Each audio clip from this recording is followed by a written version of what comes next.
അല്ലാഹു സുബ്ഹാനഹു വ തആല വിശുദ്ധമായ ഖുർആനിന്റെ സൂറത്തുൽ മുൽക്ക് എന്ന് പറഞ്ഞ പരമപ്രധാനമായ നാം എല്ലാവരും പാരായണം ചെയ്യാൻ നിർബന്ധിതമായ ആ സൂറത്തിൽ അല്ലാഹു ആദ്യം തുടങ്ങുന്നത് ഇങ്ങനെയാണ്: ബിസ്മില്ലാഹിർ റഹ്മാനിർ റഹീം. പരമകാരുണ്യകനും പരമദയാലുമായ അല്ലാഹുവിന്റെ നാമത്തിൽ ആരംഭിക്കുകയാണ്. ആദ്യമായി സൂറത്തുൽ മുൽക്കിൽ അല്ലാഹു പ്രഥമ പരിഗണനീയമായി പറയുന്ന ആയത്ത് അല്ലാഹു പറയാണ്: തബാറകല്ലദീ ബിയദിഹിൽ മുൽക്കു വഹുവ അലാ കുല്ലി ശൈഇൻ ഖദീർ അല്ലദീ ഖലഖൽ മൗത വൽ ഹയാത ലിയബ്ലുവകും അയ്യുകും അഹ്സനു അമലാ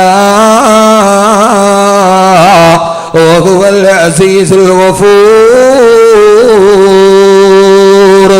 അല്ലാഹു പറയുകയാണ്: തബാറകല്ലദീ, അല്ലാഹു എത്രയോ പരിശുദ്ധനാണ്, അവൻ എത്രയോ മഹോന്നതനാണ്. ആദ്യം തന്നെ അല്ലാഹു പറയുന്നത് അവന്റെ പരിശുദ്ധിയെ വാഴ്ത്തുക. തബാറകല്ലദീ, അവൻ എത്രയോ പരിശുദ്ധനാണ്, അവൻ എത്രയോ മഹോന്നതനാണ്. എല്ലാ സ്തുതികീർത്തനങ്ങളും അല്ലാഹുവിലേക്കാണ്. എല്ലാ പദാനങ്ങളും പാടിപ്പകറ്റുന്നത് പടച്ചറപ്പിന്റെ തൃപ്തിക്ക് വേണ്ടിയാണ്. അല്ലാഹുവേ, നിന്നെ ഞങ്ങൾ സ്തുതിക്കുന്നു നമ്പുരാനെ. അല്ലാഹുവേ, നിന്നോട് ഞങ്ങൾ തിരുക്കാഴ്ചകൾ പറയുന്നു. അല്ലാഹുവേ, എന്തിനാണ് നിന്നെ സ്തുതിക്കുന്നതെന്നറിയുമോ? 5 നേരം പള്ളിയിലൂടെ ബാങ്ക് വിളിക്കുമ്പോ അല്ലാഹു അക്ബർ, അല്ലാഹു അക്ബർ, അല്ലാഹു അക്ബർ, അല്ലാഹു അക്ബർ. അല്ലാഹുവാണ് വലിയവൻ, നീയാണ് വലുത്, നിന്നേക്കാൾ വലുത് മറ്റൊരാളില്ല തമ്പുരാനെ. അല്ലാഹുവേ, നീയാണ് ആദി, നീയാണ് അനാദി, നിന്റെ തുടക്കത്തിനൊരാരംഭമില്ല തമ്പുരാനെ, നിന്റെ ശേഷിപ്പിനൊരവസാനമില്ല തമ്പുരാനെ. അല്ലാഹുവേ, നീ പരാശ്രയരഹിതനാണ്, നിനക്കൊരു സഹായിയില്ല, നിനക്ക് തുല്യനില്ല, നിനക്ക് സാദൃശ്യമില്ല, നീ ഏകനാണ്. അല്ലാഹുവേ, അല്ലാഹുവേ, എല്ലാ തിരുമുൾ കാഴ്ചകളും നിന്റെ മുമ്പിലേക്കാണ്. 5 നേരം ബാങ്ക് വിളിക്കുമ്പോ, ബാങ്ക് വിളിച്ചു പള്ളിയിൽ നമസ്കാരം നിർവഹിച്ച് കഴിയുമ്പോ വിശ്വാസിയുടെ ചുണ്ടുകൾ മന്ത്രിക്കുകയാണ്: സുബ്ഹാനല്ലാഹ്, അൽഹംദുലില്ലാഹ്, അല്ലാഹു അക്ബർ. എന്തിനാണ് ഇതെങ്ങനെ വിളിച്ചു പറയുന്നതെന്നറിയുമോ? അത് പടച്ച തമ്പുരാന്റെ ഗതികേട് കൊണ്ടല്ല, പടച്ചറപ്പിന്റെ ഗതികേട് കൊണ്ടല്ല. ഏതോ മനസ്സിന് അർബുദം ബാധിച്ച് ആരൊക്കെയോ പറഞ്ഞു പിടിപ്പിച്ചതുപോലെ അത് പടച്ച തമ്പുരാന്റെ ഗതികേട് കൊണ്ടല്ല. പിന്നെന്തിനാണ് നിന്നെ ഞങ്ങൾ പുകഴ്ത്തുന്നതെന്നറിയുമോ? അല്ലാഹുവേ, ബിയദിഹിൽ മുൽക്കു, എല്ലാ അധികാരവും നിന്റെ കയ്യിലാണ്. അല്ലാഹുവേ, നമ്മളെപ്പോലെ പാരായണം ചെയ്യുന്ന തബാറക സൂറത്തിന്റെ ആദ്യത്തെ വരിയുടെ അർത്ഥമാണ് ഞാൻ പറയുന്നത്, ഏറെ പറയുന്നതിലല്ല. ഇന്ന് വാല് കഴിഞ്ഞ് അവസാനിക്കുമ്പോ പറയണ കബീർ വാക്കവയുടെ വാല് കേട്ട് സൂറത്തുൽ മുൽക്കിന്റെ ആദ്യത്തെ 2 ആയത്ത് നിങ്ങൾ പഠിച്ചെന്ന് പറയണം. ഈ ഖുർആൻ പഠിക്കേണ്ടതല്ലേ? ഇത് ഗവേഷണം ചെയ്യേണ്ടതല്ലേ? ഇതിന്റെ പരമപ്രധാനമായ പ്രഖ്യാപനങ്ങളിലൂടെ നമ്മുടെ മനസ്സ് ഊളിയിടേണ്ടതല്ലേ? അല്ലാഹുവേ, നിന്നെ ഞങ്ങൾ സ്തുതിക്കുന്നത് എന്തിനെന്നറിയോ? ബിയദിഹിൽ മുൽക്കു, എല്ലാ അധികാരവും നിന്റെ കയ്യിലാണ് തമ്പുരാനെ, എല്ലാത്തിന്റെയും കടിഞ്ഞാണ് നിന്റെ കയ്യിലാണ്. അല്ലാഹുവേ, ഈ സൂര്യനെ പടച്ച തമ്പുരാനെ, ചന്ദ്രന് നിലാവ് കൊടുത്ത അല്ലാഹുവേ, അല്ലാഹുവേ, അല്ലാഹുവേ, കിഴക്ക് നിന്ന് സൂര്യനെ ഉദിപ്പിച്ചത് നീയാണ്, പടിഞ്ഞാറതിനെ അസ്തമിപ്പിച്ചത് നീയാണ് തമ്പുരാനെ. അല്ലാഹുവേ, നീയാണ് കടലിന് തിരമാലയെ കൊടുത്തത്, നീയാണ് കുരുവിയെ കൂടുകെട്ടാൻ പഠിപ്പിച്ചത്, നീയാണ് കുയിലിന് മധുരനാദം നൽകിയത്, നീയാണ് ഈ ഭൂമിയെ പടച്ചത്, നീയാണ് ആകാശത്തെ വിരിപ്പ് പോലെ വിരിച്ചിട്ടത്, നീയാണ് പർവ്വതങ്ങളെ നാട്ടി നിർത്തിയത്, നീയാണ് കടലിന്റെ ഉള്ളിലൂടെ മീനിന് ഊളയിടാൻ പഠിപ്പിച്ചു കൊടുത്തത്. ജനിച്ച ഉടനെ പശുക്കുട്ടിയോട് നിന്റെ മാതാവിന്റെ അകിടിന്റെ ഉള്ളിൽ നിനക്ക് പാലുണ്ടെന്ന് ബോധം കൊടുത്ത അല്ലാഹുവേ, എങ്ങനെയാണ് പ്രസവിച്ച ഉടനെ ആട്ടിൻകുട്ടി അതിന്റെ തള്ളയുടെ ആടുകിടിന്റെ അടുക്കലേക്ക് ഓടിച്ചെന്നത്? ആരാണ് വഴി പറഞ്ഞു കൊടുത്തത്? ഗൂഗിൾ മാപ്പ് കൊടുത്തതല്ലോ. ആരാണ് ഇതിന് ബോധനം കൊടുത്തത്? ജനിച്ച ഉടനെ തള്ള പശുവിന്റെ അകടിലേക്ക് കൊച്ചു പശുക്കുട്ടിയെ പറഞ്ഞു വിട്ട തമ്പുരാനെ, നീയാണ് അല്ലാഹുവേ എല്ലാം സൃഷ്ടിച്ചത്, കാറ്റ് വീശിച്ചത് നീയാണ് തമ്പുരാൻ. തമ്പുരാനെ. ഉപ്പാന്റെ മുതുകിന്റെ അടിയിൽ നിന്ന് മാതാവിന്റെ ഗർഭാശയത്തിലേക്ക് കൊണ്ടുപോയി എനിക്ക് സിട്ടിപ്പ് തന്ന അല്ലാഹുവേ, എന്നെ സിട്ടിച്ച തമ്പുരാനെ. അല്ലാഹുവേ, നിനക്ക് തുല്യനില്ല. എന്റെ ഹൃദയത്തിന് സ്പന്ദനം തന്ന തമ്പുരാനെ. എന്റെ ഹൃദയം 1 മിനിറ്റിന്റെ ഉള്ളിൽ 70 പ്രാവശ്യം സ്പന്ദിക്കുന്നുണ്ട്. ആ കണക്ക് പ്രകാരം ഒരു ദിവസം 1,00,000 പ്രാവശ്യം എന്റെ ഹൃദയം സ്പന്ദിച്ചു കൊണ്ടിരിക്കുന്നുണ്ട്.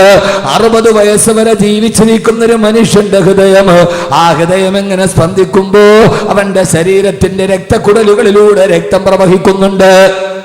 60 വയസ്സ് വരെ ജീവിച്ചിരുന്ന മനുഷ്യന്റെ ശരീരത്തിലൂടെ 10,000 എണ്ണ ടാങ്കറിന്റെ ഉള്ളിലുള്ള എത്രത്തോളം രക്തം കൊള്ളുമോ അത്രത്തോളം വെള്ളം, അത്രത്തോളം രക്തമാണ് 60 വയസ്സ് വരെ ഒരു മനുഷ്യന്റെ ശരീരത്തിലൂടെ കടന്നു പോവുക.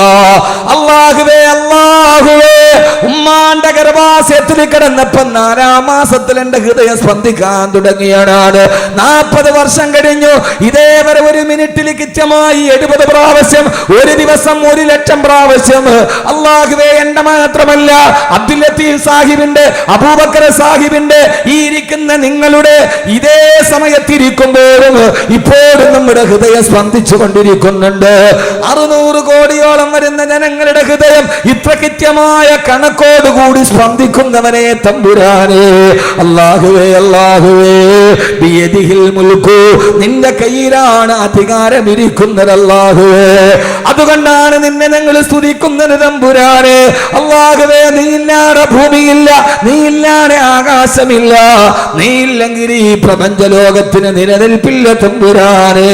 ബിയദിഹിൽ മുൽക്കു, നിന്റെ കയ്യിലാണ് അധികാരമുള്ളത്. അധികാരം നിന്റെ കയ്യിലാണ് റബ്ബേ. തൂത്തിൽ മുൽക മൻ തശാഉ വ തൻസിഉൽ മുൽക മിമ്മൻ തശാ. നീ ഉദ്ദേശിക്കുന്ന കയ്യേറിലാണ് അധികാരം കൊടുക്കുക. നീ നിനക്കുന്ന സമയത്തത് തിരിച്ചെടുക്കാൻ നിനക്ക് കഴിവുണ്ടല്ലാഹുവേ. ഇന്ത്യ രാജ്യത്തിന്റെ അധികാരം ഒരാളുടെ കയ്യിൽ. എന്തിനാണ് മോനെ നിരാശപ്പെടുന്നത്? ഇരുകാലിയുടെ പേരിൽ 2 കാലിയായ പെഹ്ലൂഖാനെ തല്ലിക്കൊണ്ട പെഹ്ലൂഖാൻ എന്ന് പറയുന്ന നിരപരാധിയുടെ നിലവിൽ കേട്ട മണ്ണിനാണ് കഴിഞ്ഞ ആഴ്ചത്തെ രാജസ്ഥാൻ ഉപതെരഞ്ഞെടുപ്പിൽ ഫാസിസത്തിന് കാലിടറിപ്പോയത്. അവിടെയാണ് ജനാധിപത്യ ചേരികൾ വിജയിച്ചത്. 4 കാലിയുടെ പേരിൽ 2 കാലിയെ തല്ലിക്കൊന്ന പെഹ്ലൂഖാന്റെ നിലവിൽ കേട്ട് കരഞ്ഞു പോയ മണ്ണിനാണ് ഫാസിസത്തിന്റെ ശവക്കുഴി തോണ്ടിയത്. ഈ അധികാരം അവൻ ഇച്ഛിക്കുന്ന കയ്യിലാണ് വെച്ചു കൊടുക്കുക.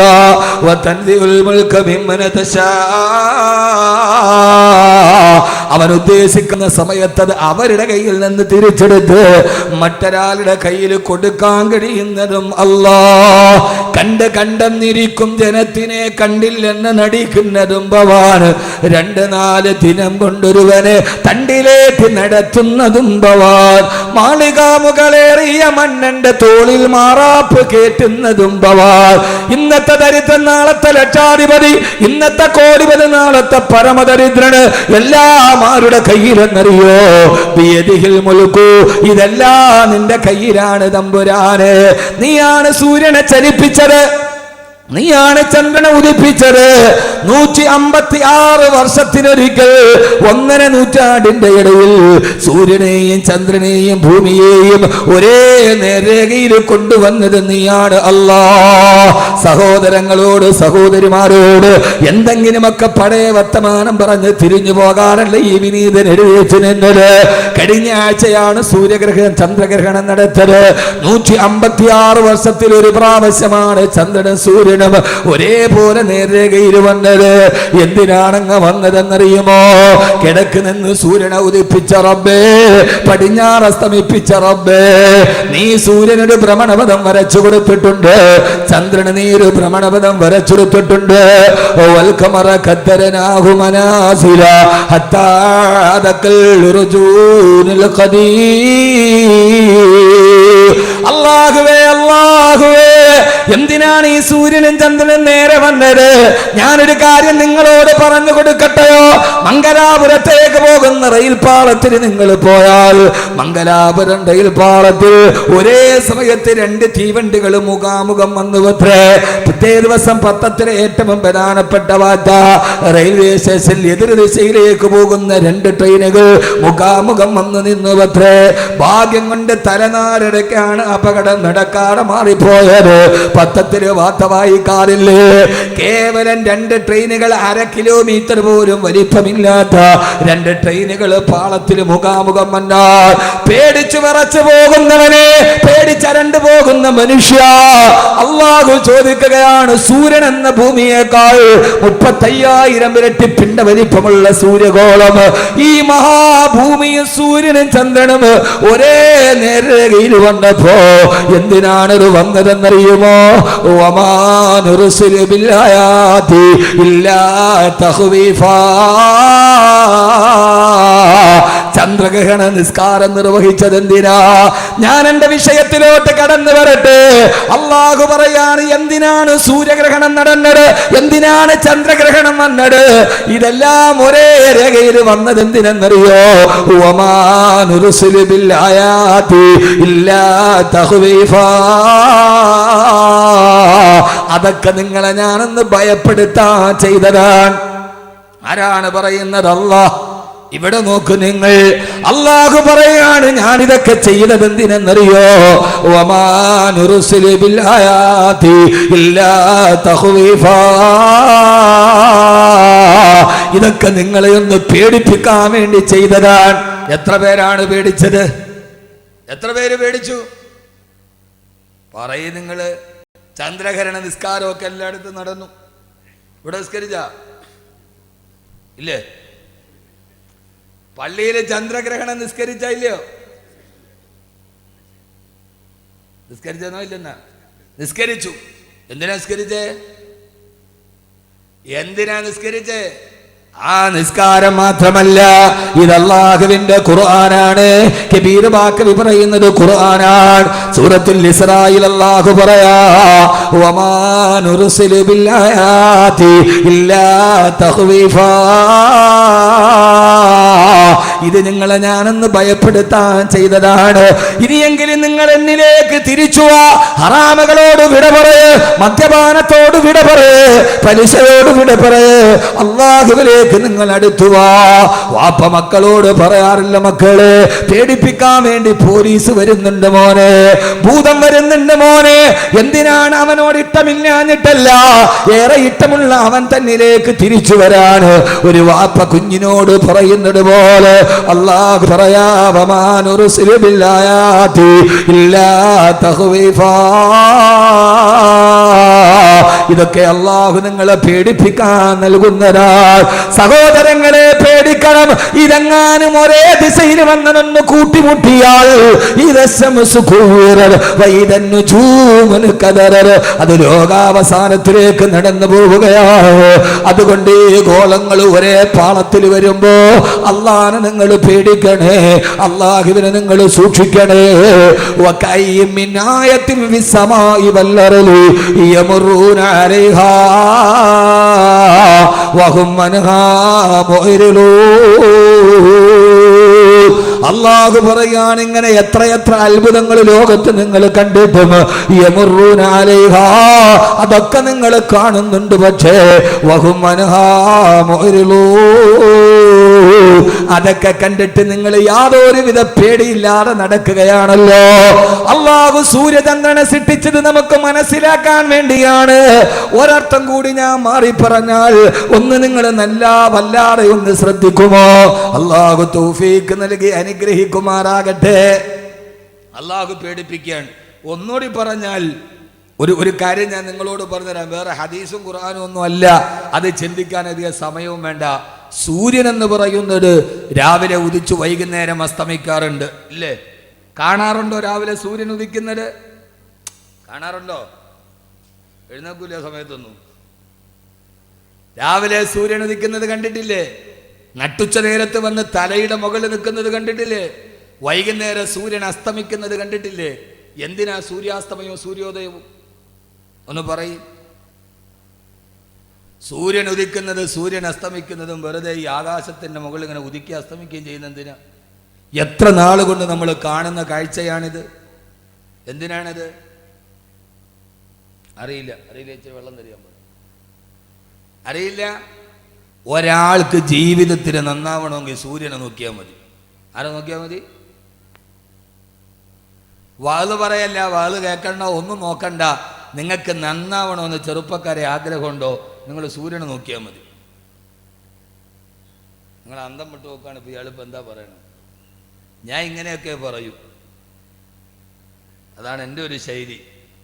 എല്ലാവരും പറഞ്ഞത് തന്നെ പറയുന്നതിൽ നല്ലത് 7 ദിവസം ആകുന്നുണ്ട്. എല്ലാവരും പറയുന്നതിന് നല്ല വേറിട്ടൊന്ന് പറയലല്ലേ.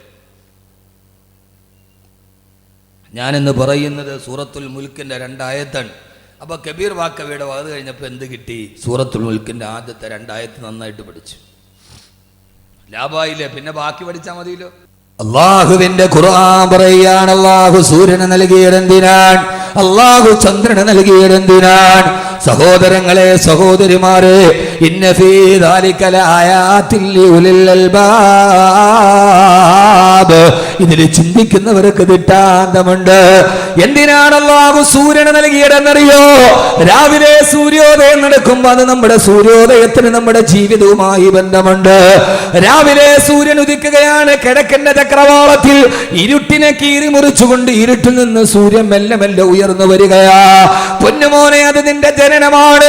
ഇരുട്ടിന്റെ ഉള്ളിൽ നിന്ന് മെല്ലെ മെല്ലെ സൂര്യൻ വെളിയിലേക്ക് വരുമ്പോ ഉമ്മാന്റെ ഗർഭാശയമെന്ന ഇരുട്ടിൽ നിന്ന് മെല്ലെ ഭൂമിയുടെ വെളിച്ചത്തിലേക്ക് നീ കടന്നു വരികയാണ്. സൂര്യോദയം നിന്റെ ജനനമാണ്, നിന്റെ പ്രസവമാണ്. പിന്നെ ആ സൂര്യൻ മെല്ലെ മെല്ലെ മുകളിലേക്ക് ഉയരുന്നു. അത് വെറുതെ മെല്ലെ പടിഞ്ഞാറോട്ട് സഞ്ചരിക്കുകയാണ്. വെറുതെ സൂര്യൻ ഇങ്ങനെ വെളിച്ചം കൂടി കൂടി വരുന്നു. അതുപോലെ നിന്റെ ബാല്യവും നിന്റെ കൗമാരവുമാണ്. മെല്ലെ മെല്ലെ വെളിച്ചം കൂടി കൂടി, കാലിന് ബലം കൂടി, കയ്യിന് ബലം കൂടി, മുഖത്ത് മീശസ്ഥാനം പിടിച്ച് മെല്ലെ മെല്ലെ നിന്റെ ബാല്യവും കൗമാരവുമാണ്. അവസാനം സഞ്ചരിച്ച് സൂര്യനിതാ നടുത്തലയുടെ നെടും തലയുടെ മുകളിൽ നട്ടുച്ച നേരത്ത് കത്തിച്ചൊലിച്ചു നിൽക്കുകയാണ്.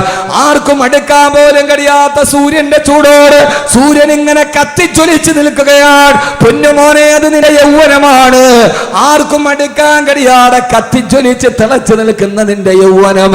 തട്ടുച്ച നേരത്ത് സൂര്യൻ കുതിച്ചു നിൽക്കുന്നത് അത് നിന്റെ യൗവനത്തെ ഓർമ്മപ്പെടുത്തുകയാണ്. ആർക്കും അടുക്കാൻ കഴിയാത്ത യൗവനം, ഒരാളുടെ ഉപദേശം സ്വീകരിക്കാത്ത യൗവനം, ആരുടെ അടുക്കലേക്ക് നന്മകൾ സ്വീകരിക്കാത്ത യൗവനം, ആ യൗവനമാണ് നിന്റെ നട്ടുച്ച നേരത്ത് നിൽക്കുന്ന സൂര്യന്. ഈ ചെറുപ്പക്കാരാ, ആ യൗവനം കഴിഞ്ഞാൽ പിന്നെ സൂര്യൻ അങ്ങോട്ട് പടിഞ്ഞാറോട്ട് സഞ്ചരിക്കലായി. മെല്ലെ മെല്ലെ സൂര്യന്റെ പ്രകാശത്തിന് കുറവ് വരികയാണ്. സൂര്യൻ മെല്ലെ ക്ഷയിക്കുകയാണ്. അത് നിന്റെ മധ്യവാർദ്ധക്യത്തിലേക്കുള്ള യാത്രയാണ്. നിന്റെ തലമുടി നരക്കുന്നു, നിന്റെ കൈകാലുകൾക്ക് ശക്തി കുറയുന്നു, നിന്റെ കൈകാലുകൾ ബലഹീനമാകുന്നു. അത് നിന്റെ മധ്യവാർദ്ധക്യത്തിലേക്കുള്ള യാത്രയാണ്. ബഹുമാനപ്പെട്ട പാണക്കാട് സയ്യിദ് ബഷീർ അലി ശിഹാബ് തങ്ങൾ മഹനീയമായ വ്യക്തിത്വത്തിലേക്ക് മഹാനവറുകളുടെ ആത്മീയ സാന്നിധ്യം നടന്നു വരികയാണ്. സഹോദരങ്ങളെ, സഹോദരിമാരെ, കത്തിച്ചൊലിച്ചു നിൽക്കുന്ന ഈ സൂര്യൻ അത് നിന്റെ യൗവനത്തെയാണ് പ്രസരിപ്പിക്കുന്നത്. ആ സൂര്യൻ മെല്ലെ മെല്ലെ പടിഞ്ഞാറോട്ട് സഞ്ചരിച്ചു. സൂര്യന്റെ പ്രകാശം കുറഞ്ഞു വരുന്നു. നിന്റെ തലമുടി നരക്കാൻ തുടങ്ങുന്നു, നിന്റെ കാല് തളരാൻ തുടങ്ങുന്നു, നിന്റെ ശരീരത്തിന്റെ ശക്തി ക്ഷയിക്കുന്നു. നീ വാർദ്ധക്യത്തിലേക്ക് നടന്നു പോകുന്നു. അവസാനം നിന്നെ മധ്യവാക്യത്തിലെത്തുമ്പോ വൈകുന്നേരമാകുമ്പോ സൂര്യന്റെ പ്രഭ അസ്മിക്കാൻ പോവുകയാണ്. നിന്റെ 50 വയസ്സ് കഴിഞ്ഞു. അവസാനം പടിഞ്ഞാറൻ ചക്രവാളത്തിലേക്ക് സൂര്യൻ ഇങ്ങനെ മെല്ലെ മെല്ലെ താടുമ്പോ നിന്റെ സക്കറാത്തിന്റെ വേദനയിൽ നീ പെടയുകയാണ്.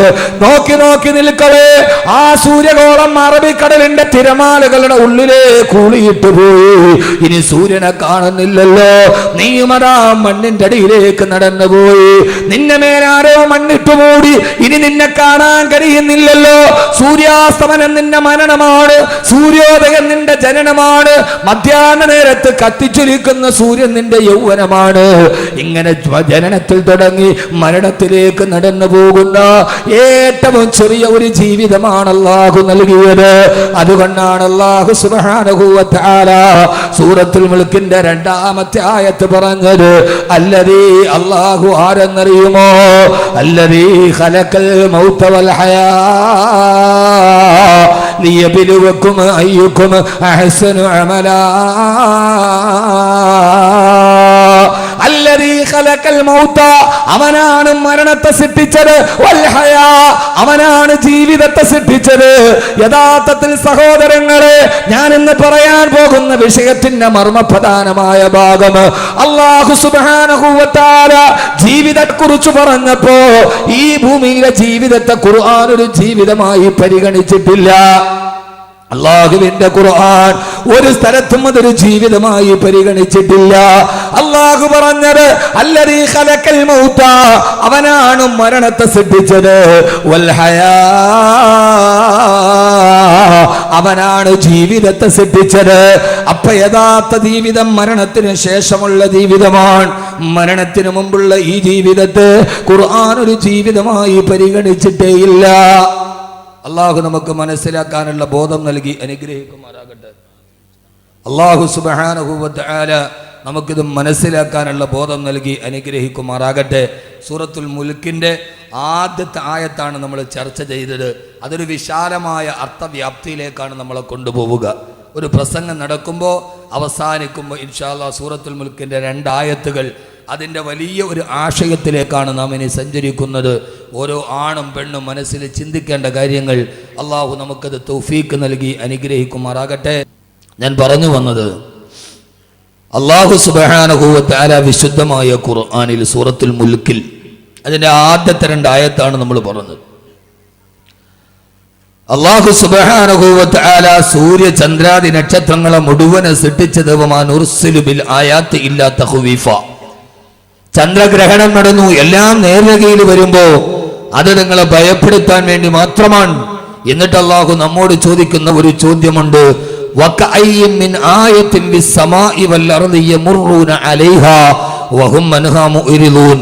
വകഅയ്യിൻ മിൻ ആയ, എത്രയെത്ര ദൃഷ്ടാന്തങ്ങളാണ് ആകാശത്തും ഭൂമിയിലും നിങ്ങൾ കാണുന്നത്, എന്നിട്ടും നിങ്ങൾ അതിൽ നിന്നെല്ലാം പിന്തിരിഞ്ഞു മാറി നിൽക്കുകയാണല്ലോ. നിങ്ങൾ അള്ളാഹുവിലേക്ക് തിരിച്ചു നടക്കാൻ, ഏകനായ അള്ളാഹുവിലേക്ക് അടുക്കുവാൻ ഈ ഭൗതികമായ ജീവിതം നശ്വരമാണ് എന്ന് തിരിച്ചറിയാൻ അള്ളാഹു സുബ്ഹാനഹു വ തആല അടുത്ത ആയത്തിൽ ഖുർആൻ നമ്മോട് പറഞ്ഞ ഏറ്റവും പ്രധാനപ്പെട്ട ഒരു ഗുണപാഠം, ഖുർആനിന്റെ 114 അധ്യായങ്ങൾ നിങ്ങൾ പരിശോധിച്ചു നോക്കൂ. 6600 പരം വരുന്ന ആയത്തുകൾ നിങ്ങൾ ഗവേഷണം ചെയ്തു നോക്കൂ. ഒരു ഭാഗത്തും അല്ലാഹു സുബ്ഹാനഹു വ തആല ഈ ഭൗതികമായ കേവലമായി നാം വിലകെടുക്കുന്ന ഈ ജീവിതത്തെ 60-70 വയസ്സാണ് ആയുസ്സെന്ന് പരിമിതപ്പെടുത്തി പറഞ്ഞതെന്ന് ദുഃഖങ്ങളും പ്രയാസങ്ങളും കടങ്ങളും ബാധ്യതകളും ആകുലതകളും വ്യാകുലതകളും നിറഞ്ഞ ഈ ജീവിതത്തെ ഖുർആൻ ഒരു ജീവിതമായി പരിഗണിച്ചിട്ടേയില്ല. അള്ളാഹുവിന്റെ ഖുർആൻ പറഞ്ഞത് വമൽ ഹയാത്തു ദുനിയാ ഇല്ലാ മതാഉൽ ഗുറൂർ, ഈ ദുനിയാവെന്ന് പറയുന്നത് നിങ്ങളെ വഞ്ചിക്കുന്ന, നിങ്ങളെ ചതിക്കുന്ന ചില സുഖഭോഗ വസ്തുക്കൾ മാത്രമാണ്. അല്ലാഹു സുബ്ഹാനഹു വ തആല വളരെ വിശാലമായി വളരെ വിസ്തൃതമായി നമ്മോട് പറയുന്ന ഏറ്റവും പ്രധാനപ്പെട്ട ഒരു കാര്യമാണിത്. ഈ ദുനിയാവെന്ന് പറഞ്ഞാൽ അല്ലാഹു പറയുകയാണ്, ഇവിടെ നിങ്ങൾ ഖുർആനിന്റെ ശൈലി സന്ദർശിച്ചു നോക്കുക. അല്ലദീ ഖലഖൽ മൗത വൽ ഹയാ, അവനാണ് മരണത്തെ സൃഷ്ടിച്ചത്. പിന്നെയാണ് അല്ലാഹു പറഞ്ഞത് മരണത്തെ മാത്രമല്ല, വൽ ഹയാ, അവനാണ് ജീവിതത്തെ സൃഷ്ടിച്ചു നൽകിയത് എന്ന് പറഞ്ഞാൽ അല്ലാഹു ആദ്യം പറഞ്ഞത് ജീവിതത്തെ അല്ല, ഈ ഭൗതികമായ ജീവിതമാണ് ഖുർആൻ പറഞ്ഞതെങ്കിൽ അല്ലാഹു ആദ്യം പറയേണ്ടത് അവൻ ജീവിതത്തെ സൃഷ്ടിച്ചവനാണ്, അവന് മരണത്തെ സൃഷ്ടിച്ചവനാണ്. അല്ല അല്ല, ഈ ജീവിതം എന്ന് പറയുന്നത് നശ്വരമായ ജീവിതമാണ്. ഇതിനൊരു ജീവിതമായി അല്ലാഹുവിന്റെ ഖുർആൻ പരിഗണിച്ചിട്ടില്ല. ഏറ്റവും പ്രധാനപ്പെട്ട ജീവിതം വഇന്നൽ ആഖിറത ഹിയ ദാറുൽ ഖറാർ, ഏറ്റവും പ്രധാനപ്പെട്ട ഭൗതികമായ ജീവിതത്തിനപ്പുറത്തെ ജീവിതം മരണശേഷം നിങ്ങൾ കാണുന്ന പരലോക ജീവിതമാണ്. അല്ലെങ്കിൽ തന്നെ സഹോദരങ്ങളെ, എങ്ങനെയാണ് ഈ ജീവിതത്തെ നമ്മൾ ജീവിതമെന്ന് പറയാൻ കഴിയുക? ഈ ജീവിതത്തെ അള്ളാഹുവിന്റെ ഖുർആൻ പറഞ്ഞത് വമൽ ഹയാത്തുദ് ദുനിയാ ഇല്ലാ മതാഉൽ ഗുറൂർ. ഈ ജീവിതം നിങ്ങളെ ചതിക്കുന്നതിലെ വസ്തുക്കൾ മാത്രമാണ്. ശരിയാണ്, ശരിയാണ്, ജീവിതമാണ് എന്നെ ചതിച്ചത്. എന്നെ ചതിച്ചത് ജീവിതമാണ്, മരണം എന്നെ ചതിച്ചിട്ടേ ഇല്ല. വളരെ ഗഹനമായി കേൾക്കണേ, എന്നെ ചതിച്ചത് എന്റെ ജീവിതമാണ്, മരണം എന്നെ ചതിച്ചിട്ടേ ഇല്ല. എന്നെ ചതിച്ചത് എന്റെ ജീവിതത്തിലെ കൂട്ടുകാരനാണ്, മരണമെന്ന കൂട്ടുകാരൻ എന്നെ ചതിച്ചിട്ടില്ലല്ലോ. വരാമെന്ന് പറയുന്ന സമയത്ത് വരാതെ എന്നെ കബളിപ്പിച്ചത് എന്റെ ജീവിതത്തിലെ കൂട്ടുകാരനാണ്, പക്ഷേ മരണം എന്നെ ചതിച്ചില്ലല്ലോ. വരാമെന്ന് പറഞ്ഞ സമയത്ത് തന്നെ മരണം വന്നല്ലോ, കാത്തിരുമ്പോ തന്നെ മരണം വന്നല്ലോ. ഒരു നിമിഷം പോലും മരണം പിന്തിയില്ലല്ലോ. ലാ യസ്തഖിറൂന സഅതൻ വലാ യസ്തഖദിമൂൻ. ഒരു നിമിഷം പോലും പിന്തിയിട്ടുമില്ല, ഒരു നിമിഷം പോലും മുന്തിയിട്ടില്ല. മരണം നമ്മെ ചതിക്കില്ല സഹോദരങ്ങളെ, സഹോദരിമാരെ. നമ്മെ ചതിക്കുന്നത് ജീവിതമാണ് എന്നെ ചതിച്ചത്, ഭാര്യയാണ് എന്നെ ചതിച്ചത്, ഭർത്താവാണ് എന്നെ ചതിച്ചത്. ജീവിതത്തിൽ പ്രിയങ്കരിയായി ഞാൻ പാതിയായി, ജീവന്റെ പാതിയായി കൊണ്ടു നടന്ന ഭാര്യയാണ് എന്നെ ചതിച്ചത്. ഞാൻ വിശ്വസിച്ചു നടന്ന ഭർത്താവാണ് എന്നെ ചതിച്ചത്. എന്റെ മക്കളാണ് എന്നെ ചതിച്ചത്. എന്റെ മാതാപിതാക്കളാണ് എന്നെ കൈവിട്ട് കളഞ്ഞത്. അല്ലാഹുവേ, അല്ലാഹുവേ, കൂട്ടുകാരാണ് എന്നെ ചതിച്ചത്, വീട്ടുകാരാണ് എന്നെ ചതിച്ചത്, കൂടപ്പിറപ്പുകളാണ് എന്നെ ചതിച്ചത്. മരണം എന്നെ ചതിച്ചിട്ടേ ഇല്ല. എന്റെ മക്കളാണ് എന്നെ ചതിച്ചത്. ഞാൻ താരാട്ടുപാടി വളർത്തിയ മക്കളല്ലയോ എന്നെ ചതിച്ചു കളഞ്ഞത്. ഈ ദുനിയവിയായ ജീവിതം ചതിയുടേതാണ്, ചതിയുടേതാണ്. പിന്നിൽ നിൽക്കുന്ന അമ്മയെ അടുക്കളപ്പുറത്ത് നിന്ന് പുറകിൽ നിന്ന് അടിച്ചു വീഴ്ത്തി മലന്നു വീഴുന്ന അമ്മയുടെ മാറിടത്തിൽ കാലുകുത്തി വെച്ച് കാല് കുത്തിപ്പിടിച്ച് അമ്മയുടെ കരുത്തിൽ ഷാള് മുറുക്കി കൊടുക്കൊലപ്പെടുത്തുമ്പോ മരിച്ചു വീഴുന്ന അമ്മയെ വലിച്ചു കൊണ്ടുപോയി സ്വയം കുടിച്ചു കുടിയിൽ മണ്ണെണ്ണ വിടിച്ച് കത്തിച്ചാമ്പലാക്കുമ്പോ ആരാണ് സഹോദരങ്ങളെ ഈ ചെയ്തത്? ക്രിമിനലല്ല. ആ മാതാവിന്റെ മാറിടത്തിൽ കാലുകുത്തി നിൽക്കുമ്പോ ആ മാറിടത്തിൽ നിന്നല്ലേ അവൻ അമ്മിഞ്ഞപ്പാല് കുടിച്ചത്. അവൻ ആദ്യം കുടിച്ച അമ്മിഞ്ഞപ്പാല് ഉമ്മാന്റെ മുലപ്പാലിലായിരുന്നല്ലോ. അവിടെ നിന്നല്ലേ അവൻ വിശന്നപ്പോ വാരി കുടിച്ചത്. അവിടെ നിന്നല്ലേ അവൻ ഉറക്കത്തിൽ എഴുന്നേറ്റ് കിടന്നപ്പ് കരഞ്ഞപ്പോ ഉമ്മ യാതൊരുവിധ ബുദ്ധിമുട്ടില്ലാതെ അവന് പാല് ചുരത്തി കൊടുത്തത്. ആ മാസിയത്തിന് വിശന്നപ്പോഴൊക്കെ അവൻ കുടിച്ചത് ആ കുജകുംഭങ്ങളിൽ നിന്നാണ്. അവിടെ കാല് മുട്ടിപ്പിടിച്ച് അവൻ അമ്മയുടെ കഴുത്തിൽ ഷാള് മുറുക്കി കൊല്ലാൻ പോകുമ്പോ അമ്മ അവസാനം വിളിച്ചതും മോനെ എന്നായിരുന്നുവല്ലോ. അമ്മയുടെ കഴുത്തിലാണ് ഷാള് മുറുക്കിയത്. ആ അമ്മയുടെ കഴുത്തേരെന്നറിയോ? ആദ്യമായി ഊഞ്ഞാല് കെട്ടി നമ്മൾ ആടിയത് ഉമ്മാന്റെ കഴുത്തിലാണ്. എന്റെ ആദ്യത്തെ ഊഞ്ഞാല് മാവിൻ കൊമ്പിലല്ല, എന്റെ ആദ്യത്തെ ഊഞ്ഞാല് പ്ലാവിന്റെ കൊമ്പിലല്ല, എന്റെ ആദ്യത്തെ ഊഞ്ഞാല് പാർക്കിലല്ല. ഞാൻ ആദ്യമായി ഊഞ്ഞാല് കെട്ടിയാടാടിയത് എന്റെ ഉമ്മാന്റെ കഴുത്തിലാണ്. കുഞ്ഞിളം കൈകൾ കൊണ്ട് ഉമ്മാന്റെ കഴുത്തിൽ കെട്ടിപ്പിടിച്ച് ഊഞ്ഞാലാടിയ കഴുത്തിൽ തന്നെ ഷാളിട്ട് മുറുക്കുമ്പോ സഹോദരങ്ങളെ, സഹോദരങ്ങളെ, രാവിലെ മുതൽ വൈകുന്നേരം വരെ കഷ്ടപ്പെട്ട് വളർത്തിയ മക്കളാണ് എന്നെ ചതിച്ചത്. അതുകൊണ്ടാണ് അല്ലാഹു പറഞ്ഞത് വമൽ ഹയാത്തുദ് ദുനിയാ ഇല്ലാ മതാഉൽ ഗുറൂർ. ഈ ദുനിയാവ് നിങ്ങളെ ചതിക്കുന്ന ചില വസ്തുക്കൾ മാത്രമാണ്. മരണം നിങ്ങളെ ചതിക്കില്ല സഹോദരങ്ങളെ. മരണമാണ് കൃത്യസമയത്ത് ചതിക്കാതെ കാത്തിരിക്കുമ്പം വരുന്നത് മരണമാണ്. ആ മരണത്തിന് പിന്തലില്ലല്ലോ.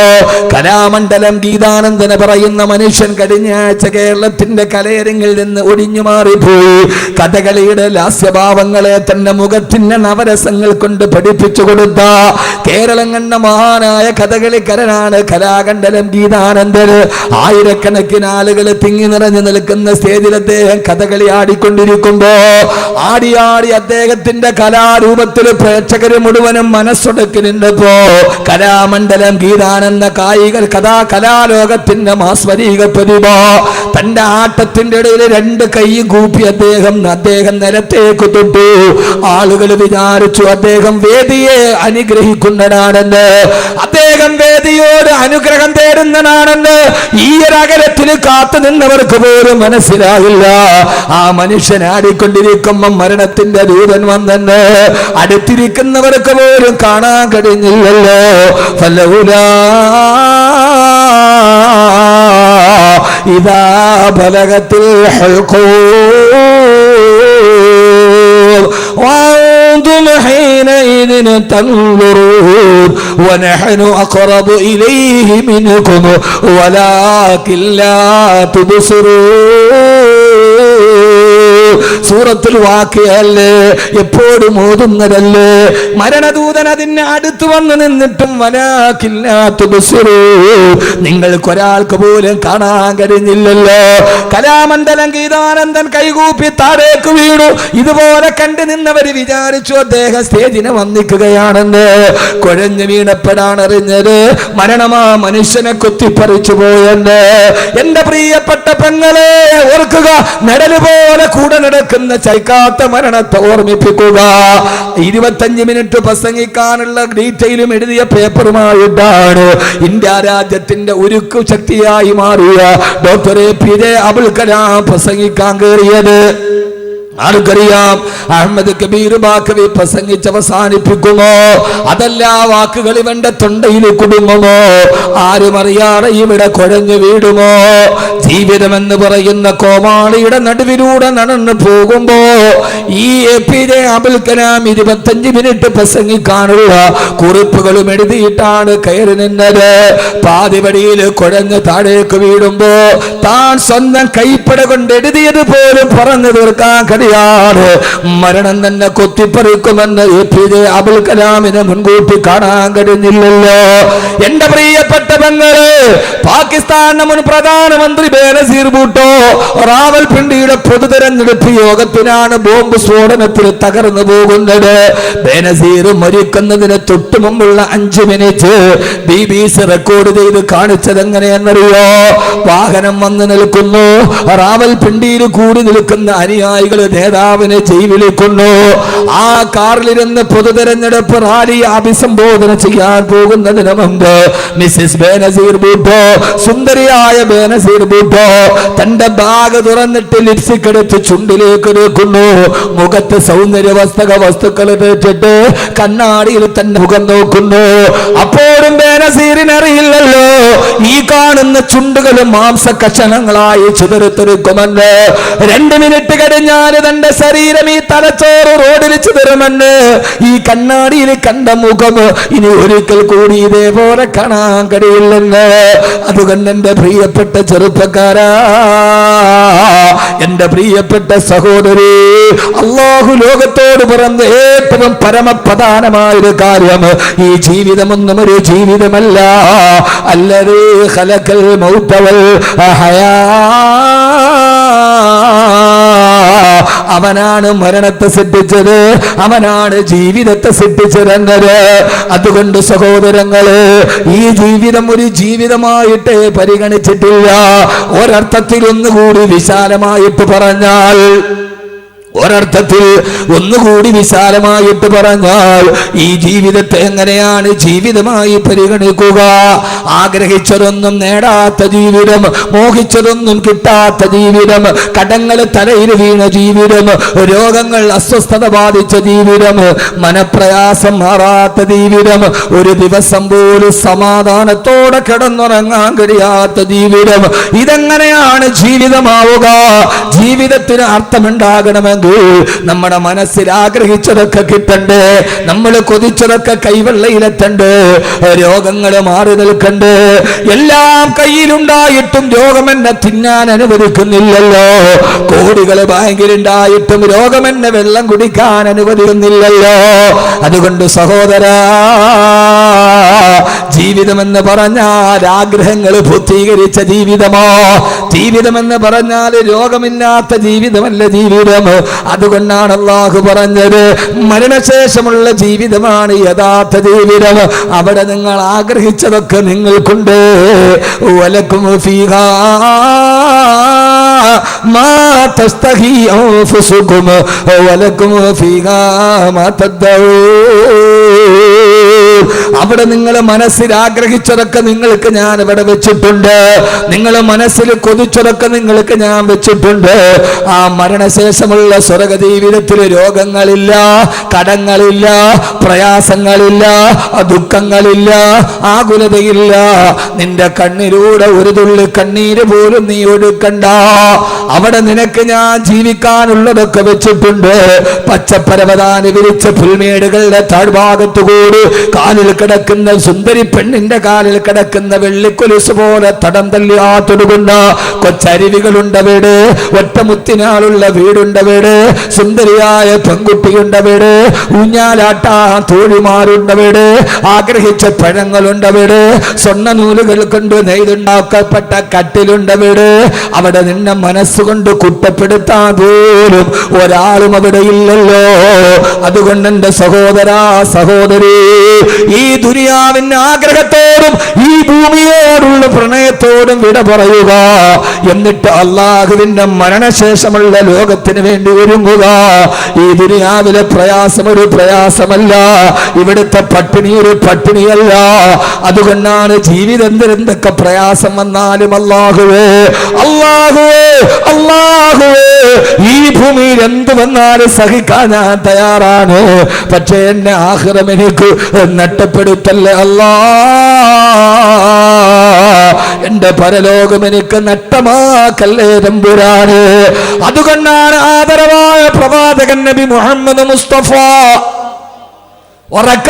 ആദരവായ പ്രവാചകൻ നബി മുഹമ്മദ് മുസ്തഫ, ഹബീബായ നബി മുഹമ്മദ് മുസ്തഫ സല്ലല്ലാഹു അലൈഹി വസല്ലമയുടെ പ്രിയ പത്നി ബഹുമാനപ്പെട്ട ബീവി ആയിഷ റളിയല്ലാഹു തആല ഒരു സംഭവം പറയുന്നുണ്ട്. ഹബീബായ നബി സല്ലല്ലാഹു അലൈഹി വസല്ലമ ആദരവായ പ്രവാചകൻ നബി മുഹമ്മദ് മുസ്തഫ, ഉറക്കെ പറ, ഇങ്ങനെ പറയാ, ആദരവായ പ്രവാചകൻ നബി മുഹമ്മദ് മുസ്തഫ സല്ലല്ലാഹു അലൈഹി വസല്ലം. ഞാൻ ഒരു കാര്യം നിങ്ങളോട് പറഞ്ഞേക്കാം, ഒരാൾ നന്നാവാൻ മാറ്റമുണ്ടാകാൻ വലിയ പ്രസംഗമൊന്നും വേണ്ട. ഈ ഒരൊറ്റ പരമാർത്ഥത്തെ അവൻ തിരിച്ചറിഞ്ഞാൽ മതി, വേറൊന്നും വേണ്ട. ഞാൻ നിങ്ങളോടൊരു സംഭവം പറഞ്ഞു തരാം. ആളുടെ പേരൊന്നും നിങ്ങൾ എന്നോട് ചോദിക്കാൻ പാടില്ല, രഹസ്യമായിട്ടും ചോദിക്കരുത്, പരസ്യമായിട്ടും ചോദിക്കരുത്. ഓക്കെ? ഞാൻ ഈ പറയുന്ന സംഭവത്തിലെ ആളുകളുടെ പേര് നിങ്ങൾ എന്നോട് പരസ്യമായിട്ടും ചോദിക്കാൻ പാടില്ല, രഹസ്യമായിട്ടും ചോദിക്കാൻ പാടില്ല. എന്തിനാണ് വലിയ പ്രസംഗമൊക്കെ? ഒന്നും വേണ്ട. കോടീശ്വരനായ തന്റെ ബിസിനസ് സാമ്രാജ്യവുമായി വിദേശത്ത് ശീതീകരിച്ച റൂമിൽ റിവോൾവിംഗ് ചെയറിൽ സുന്ദരികളായ പെൺകുട്ടികളെ പിഎമാരായി നിശ്ചയിച്ച് സുഖത്തിന്റെയും ആഡംബരത്തിന്റെയും പാരമ്യതയിൽ ആറാടിക്കളിക്കുന്ന സുഖ സുഷുപ്തിയിൽ ആറാടുന്ന ഒരു ചെറുപ്പക്കാരനായ ബിസിനസ്സുകാരൻ. ഈ കേരളക്കാരനാണ്, മലയാളിയൻ. അദ്ദേഹത്തെ കാണാൻ ഈ കേരളത്തിൽ നിന്നൊരു മതപ്രബോധകനെത്തിയ ഒരു പണ്ഡിത സുഹൃത്തു. അദ്ദേഹത്തെ കാണാൻ ഓഫീസിൽ ചെന്നു. വലിയ തിരക്കാണ്, വെളിയിൽ ആളുകളൊക്കെ കാത്തു നിൽക്കാൻ. വെളിയിൽ ആളുകളൊക്കെ കാത്തുക്കാൻ. ചില വലിയ കോടീശ്വരന്മാരെ, മുതലാളിമാരെ ഒരു വിനോദമാണ് കാണാൻ വരുന്നവരെ വെറുതെ വെയിറ്റ് ചെയ്യിപ്പിക്കുക എന്നുള്ളത്. ഒരു തിരക്കുണ്ടാവില്ല, ഓഫീസ് നന്നായിട്ട് പണിതിടുക, വെളിയിൽ വെറുതെ ആളുകളെ വെയിറ്റ് ചെയ്യിപ്പിക്കുക. ചില ആളുകളുടെ ഒരു വലിയ ക്രൂര വിനോദമാണിത്. വെറുതെ ഒരു അപ്പോയിൻമെൻറ്റ് കിട്ടാൻ വലിയ പാടാൻ, കാണാൻ വലിയ പാടാൻ. പള്ളിക്കമ്മറ്റി എങ്ങാനും ഉറൂസിൻ്റെ കാര്യം പറയണമെങ്കിൽ അവൻ്റെ വീടിൻ്റെ ഗേറ്റിൽ പോയി പിന്നെ കാത്തു നിൽക്കണം.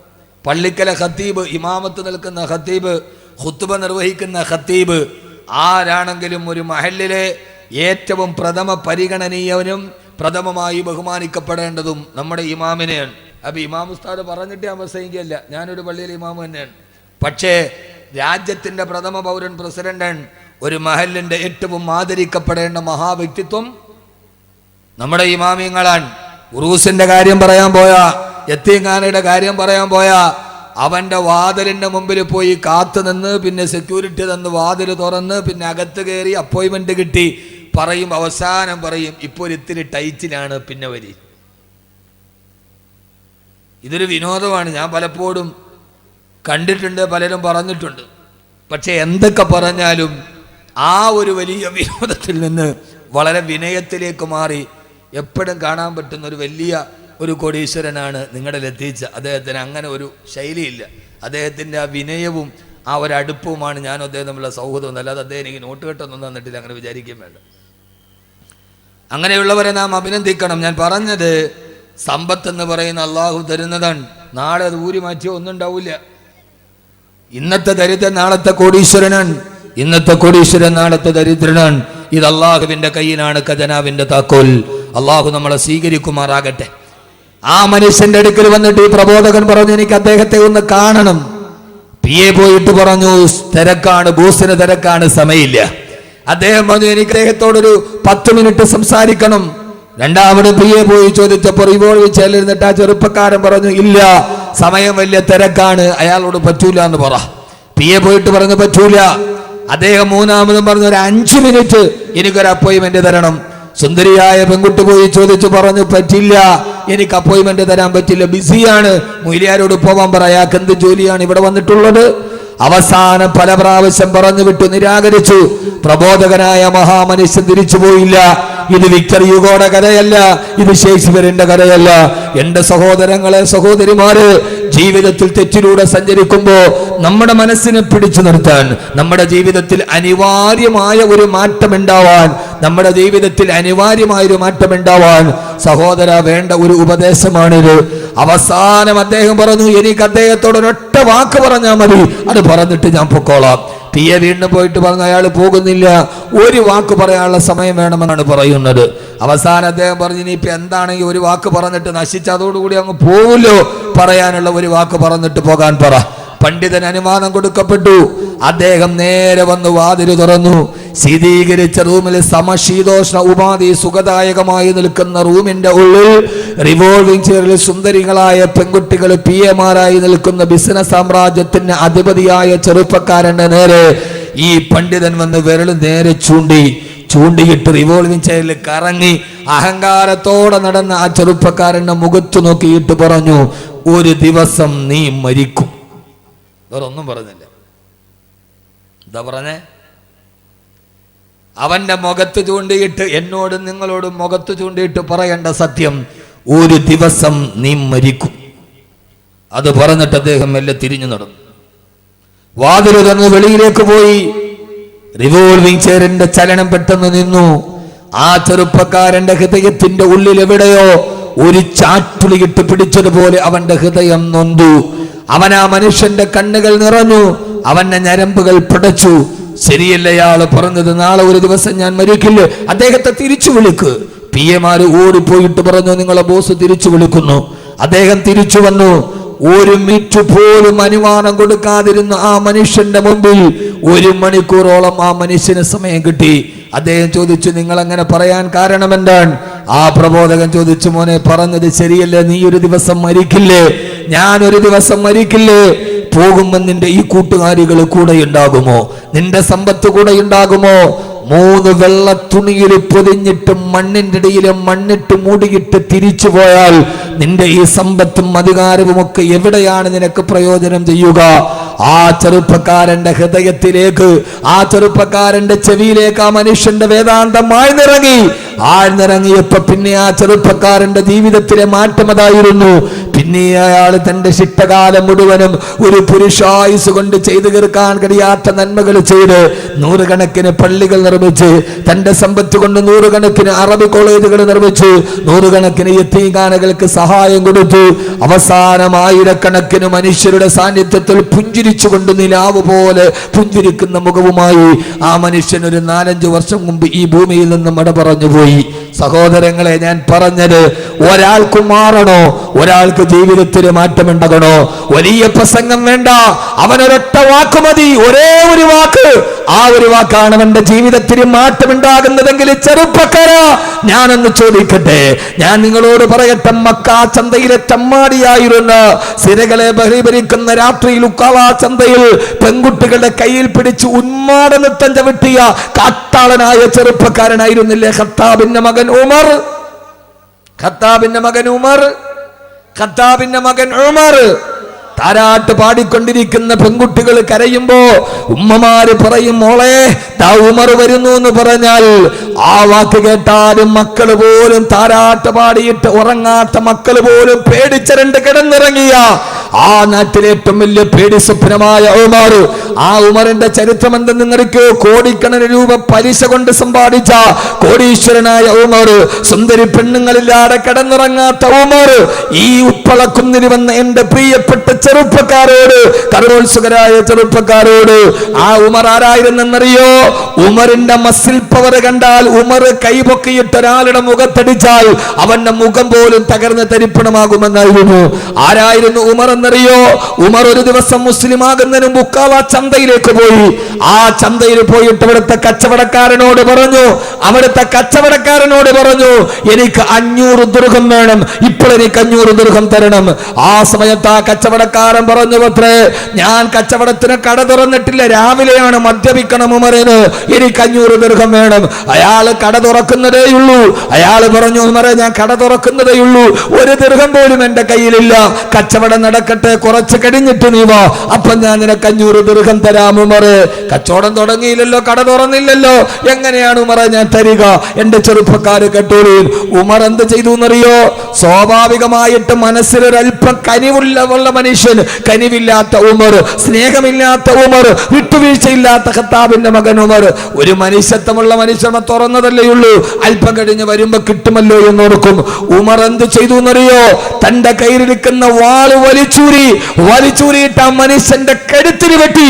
അയാളുടെ കഴുത്ത് വലത്തോട്ട് തിരിയുമ്പോ, എന്നിട്ടും കാട്ടാളനായ മനസ്സിന് സ്നേഹമില്ലാത്ത ഉമർ, മനസ്സ് കാരിരമ്പ് പോലെ ഉറച്ചുപോയ ഉമർ, ആ മനുഷ്യന്റെ വലത്തെ കൈയെടുത്ത് വെട്ടിച്ചിട്ട് അയാളുടെ കൊച്ചുവിരൽ, അയാളുടെ ചെറിയ വിരൽ വാളുകൊണ്ട് മുറിച്ചെടുത്തു.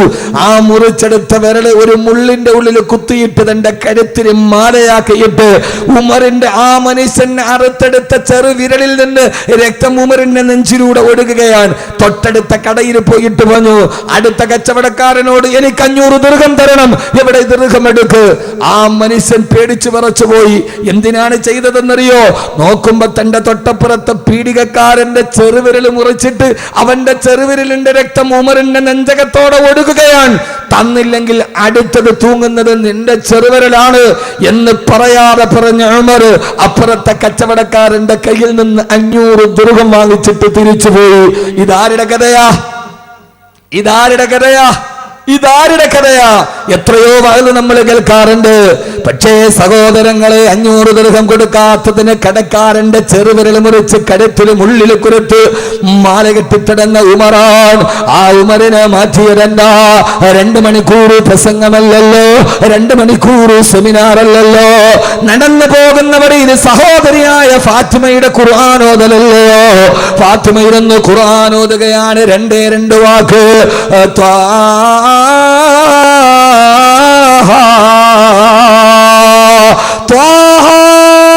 ഉമറിന്റെ ഹൃദയത്തിലോട്ട് 2 അക്ഷരം പടന്നു കയറി. ഞാൻ സ്ഥിരമായിട്ട് പറയുന്ന അറബി ഭാഷയിലെ 2 അക്ഷരങ്ങൾ അത് ചേർത്ത് വെച്ചിട്ട് ഈ ഫാത്തിമ എന്താണ് പറയുന്നത്?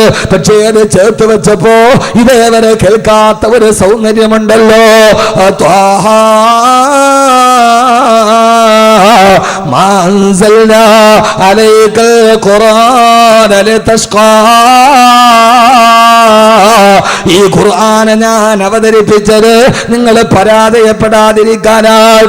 ഉമറിന്റെ ഹൃദയത്തിലേക്ക് ഖുർആന്റെ പ്രകാശം ചാട്ടുളി പോലെ ഇറങ്ങി.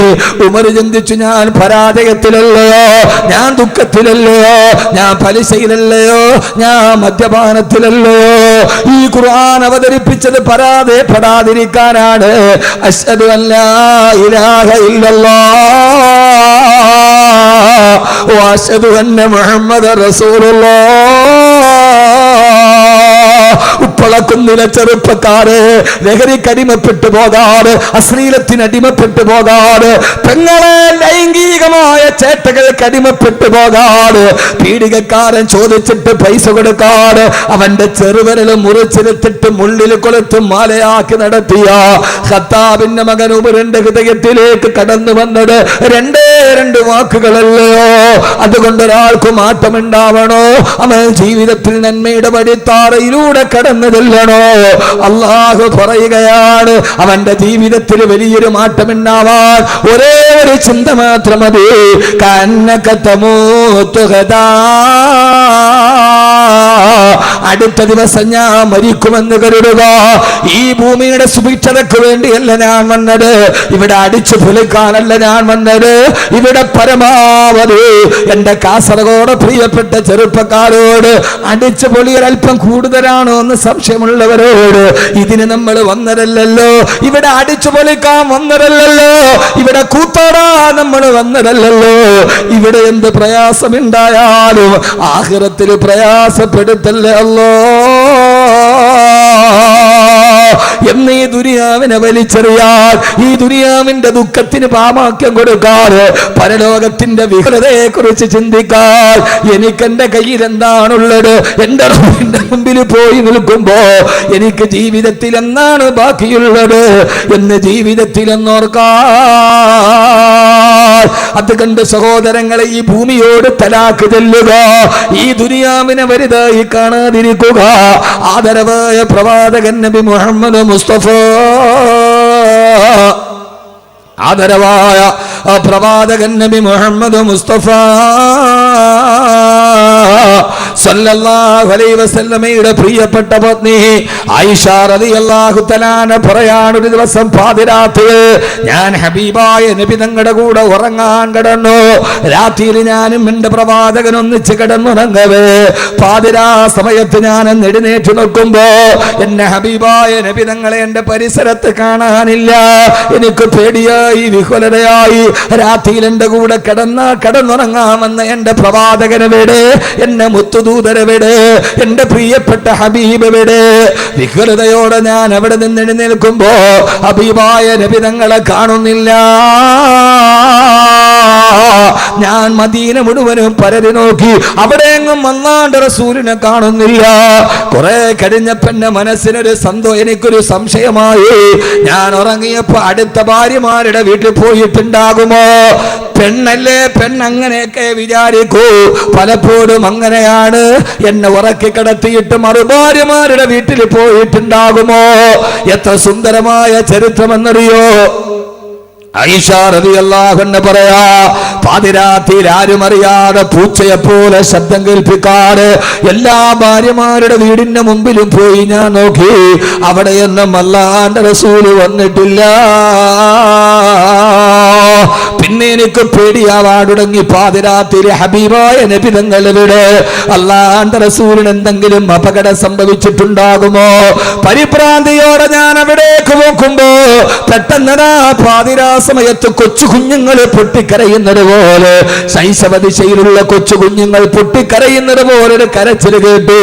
പാതിരാ സമയത്ത് മദീനയിൽ ആരാണ് കരയുന്നതെന്നറിയാണ്. പള്ളിയുടെ വാതിലിലൂടെ ഞാൻ എത്തി നോക്കുമ്പോ ഫൈദാഹിയ റസൂലുള്ളാഹ്, അവിടെ അല്ലാഹുവിന്റെ റസൂൽ കിടന്ന് കരയുകയാ.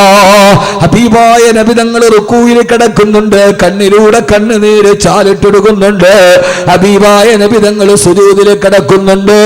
ആ സുജൂദിൽ കിടന്ന് എന്തോ കണ്ട് പേടിച്ചതുപോലെ കരയുന്നുണ്ട്. അവസാന നിസ്കാരമൊക്കെ കഴിഞ്ഞ് സുജൂദിൽ കിടന്ന് അല്ലാഹുവിന്റെ റസൂൽ പൊട്ടിക്കരഞ്ഞ് ദുആ ചെയ്യുകയാ. പാതിരാവിന്റെ നിശബ്ദതയിൽ എന്റെ പ്രിയപ്പെട്ട ഭർത്താവ് എന്തിനു വേണ്ടിയാണ് ഇങ്ങനെ ദുആ ചെയ്യുന്നതെന്നറിയാൻ ഞാൻ എന്റെ ചെവി ഇങ്ങനെ കൂർപ്പിച്ചു വെച്ചു. ഞാൻ എന്റെ ചെവി ഇങ്ങനെ കൂർപ്പിച്ചു വെച്ചു. അപ്പോഴാണ് ദുആ എന്തെന്നറിയോ? എന്റെ പ്രിയപ്പെട്ട സഹോദരങ്ങളോട്, സഹോദരിമാരോട്, പ്രിയപ്പെട്ട പെങ്ങളെ, ഒരു ഭാര്യ ഭർത്താവിന്റെ കഥയാണിത്. പാതിരാസയത്ത് ഭാര്യയോടത്ത് കെട്ടിപ്പിടിച്ച് പരിരംഭണം ചെയ്ത് കിടന്നുറങ്ങി. അവസാനം ഇടയ്ക്കെഴുന്നേറ്റ് പോയി പള്ളിയിൽ പോയി നിസ്കരിച്ചിട്ട് തഹജ്ജുദ് നമസ്കാരം കഴിഞ്ഞ് കെട്ടപ്പെട്ട് ദുആ ചെയ്യുന്നവരെന്താ? ആയിഷ ബീവി പറയാ, ഞാൻ എന്റെ ചെവി ഇങ്ങനെ കൂർപ്പിച്ചു വെച്ചപ്പോ ആർക്കു വേണ്ടിയാണ് ഈ പ്രത്യേക സമയത്ത് ദുആ ചെയ്യുന്നത്? പ്രാണപ്രേയസിയായ ആയിഷയ്ക്ക് വേണ്ടിയാണോ? കരളിന്റെ കഷണമായ ഫാത്തിമയ്ക്ക് വേണ്ടിയാണോ? സഹോദരങ്ങളെ, പാതിരാവിന്റെ നിശബ്ദതയിൽ എഴുന്നേറ്റ് പോയി പള്ളിക്കുള്ളിലിരുന്ന് പൊട്ടിക്കരഞ്ഞിട്ട് ഹബീബായ നബി തങ്ങൾ ദുആ ചെയ്തത് എന്തെന്നറിയോ? എന്റെ ഫാത്തിമയെ കാക്കണമെന്നല്ല, എന്റെ ആയിഷയെ കാക്കണമെന്നല്ല. അല്ലാഹുമ്മ അഹ്യിനി മിസ്കീനാ വഅമിത്നി മിസ്കീനാ. അല്ലാഹുമ്മ അഹ്യിനി മിസ്കീനാ. പടച്ചവനെ, മുഹമ്മദിനെ നീ ദരിദ്രനാക്കി ജീവിപ്പിക്കണേ അല്ലാ. ഇതുപോലൊരു ദുആ ഒരിക്കലും കേട്ടിട്ടില്ല. അല്ലാഹുവേ, മുഹമ്മദിനെ നീ ദരിദ്രനാക്കി ജീവിപ്പിക്കണേ അല്ലാ. ഇത് പറയുമ്പോ ആയിഷ ബീവി പറയാ, ഞാൻ ഞെട്ടിത്തെരിച്ചു പോയി. ഇനി എന്ത് ദാരിദ്ര്യമാണ് അനുഭവിക്കാനുള്ളത്? ഞങ്ങൾ ജീവിതത്തിൽ അനുഭവിക്കാത്ത ദാരിദ്ര്യമില്ല. പലപ്പോഴും ഹബീബായ നബി തങ്ങൾ വയറ്റിൽ ഇങ്ങനെ കൈ ചേർത്ത് പൊട്ടിപ്പിടിച്ചിട്ട് വന്നിട്ട് പറയും, ആയിഷ വിശക്കുന്നു മോളെ, വിശക്കുന്നെന്ന് പറഞ്ഞ് ഞങ്ങളുടെ ഭർത്താവ് വയറ്റിൽ പൊത്തുപിടിച്ചിട്ട് വരുമ്പോ അടുക്കളയിൽ നോക്കിയിട്ടൊരു കാരക്കയുടെ പകുതി പോലും കിട്ടാതെ ഞങ്ങൾ ഭാര്യമാര് വാതിൽ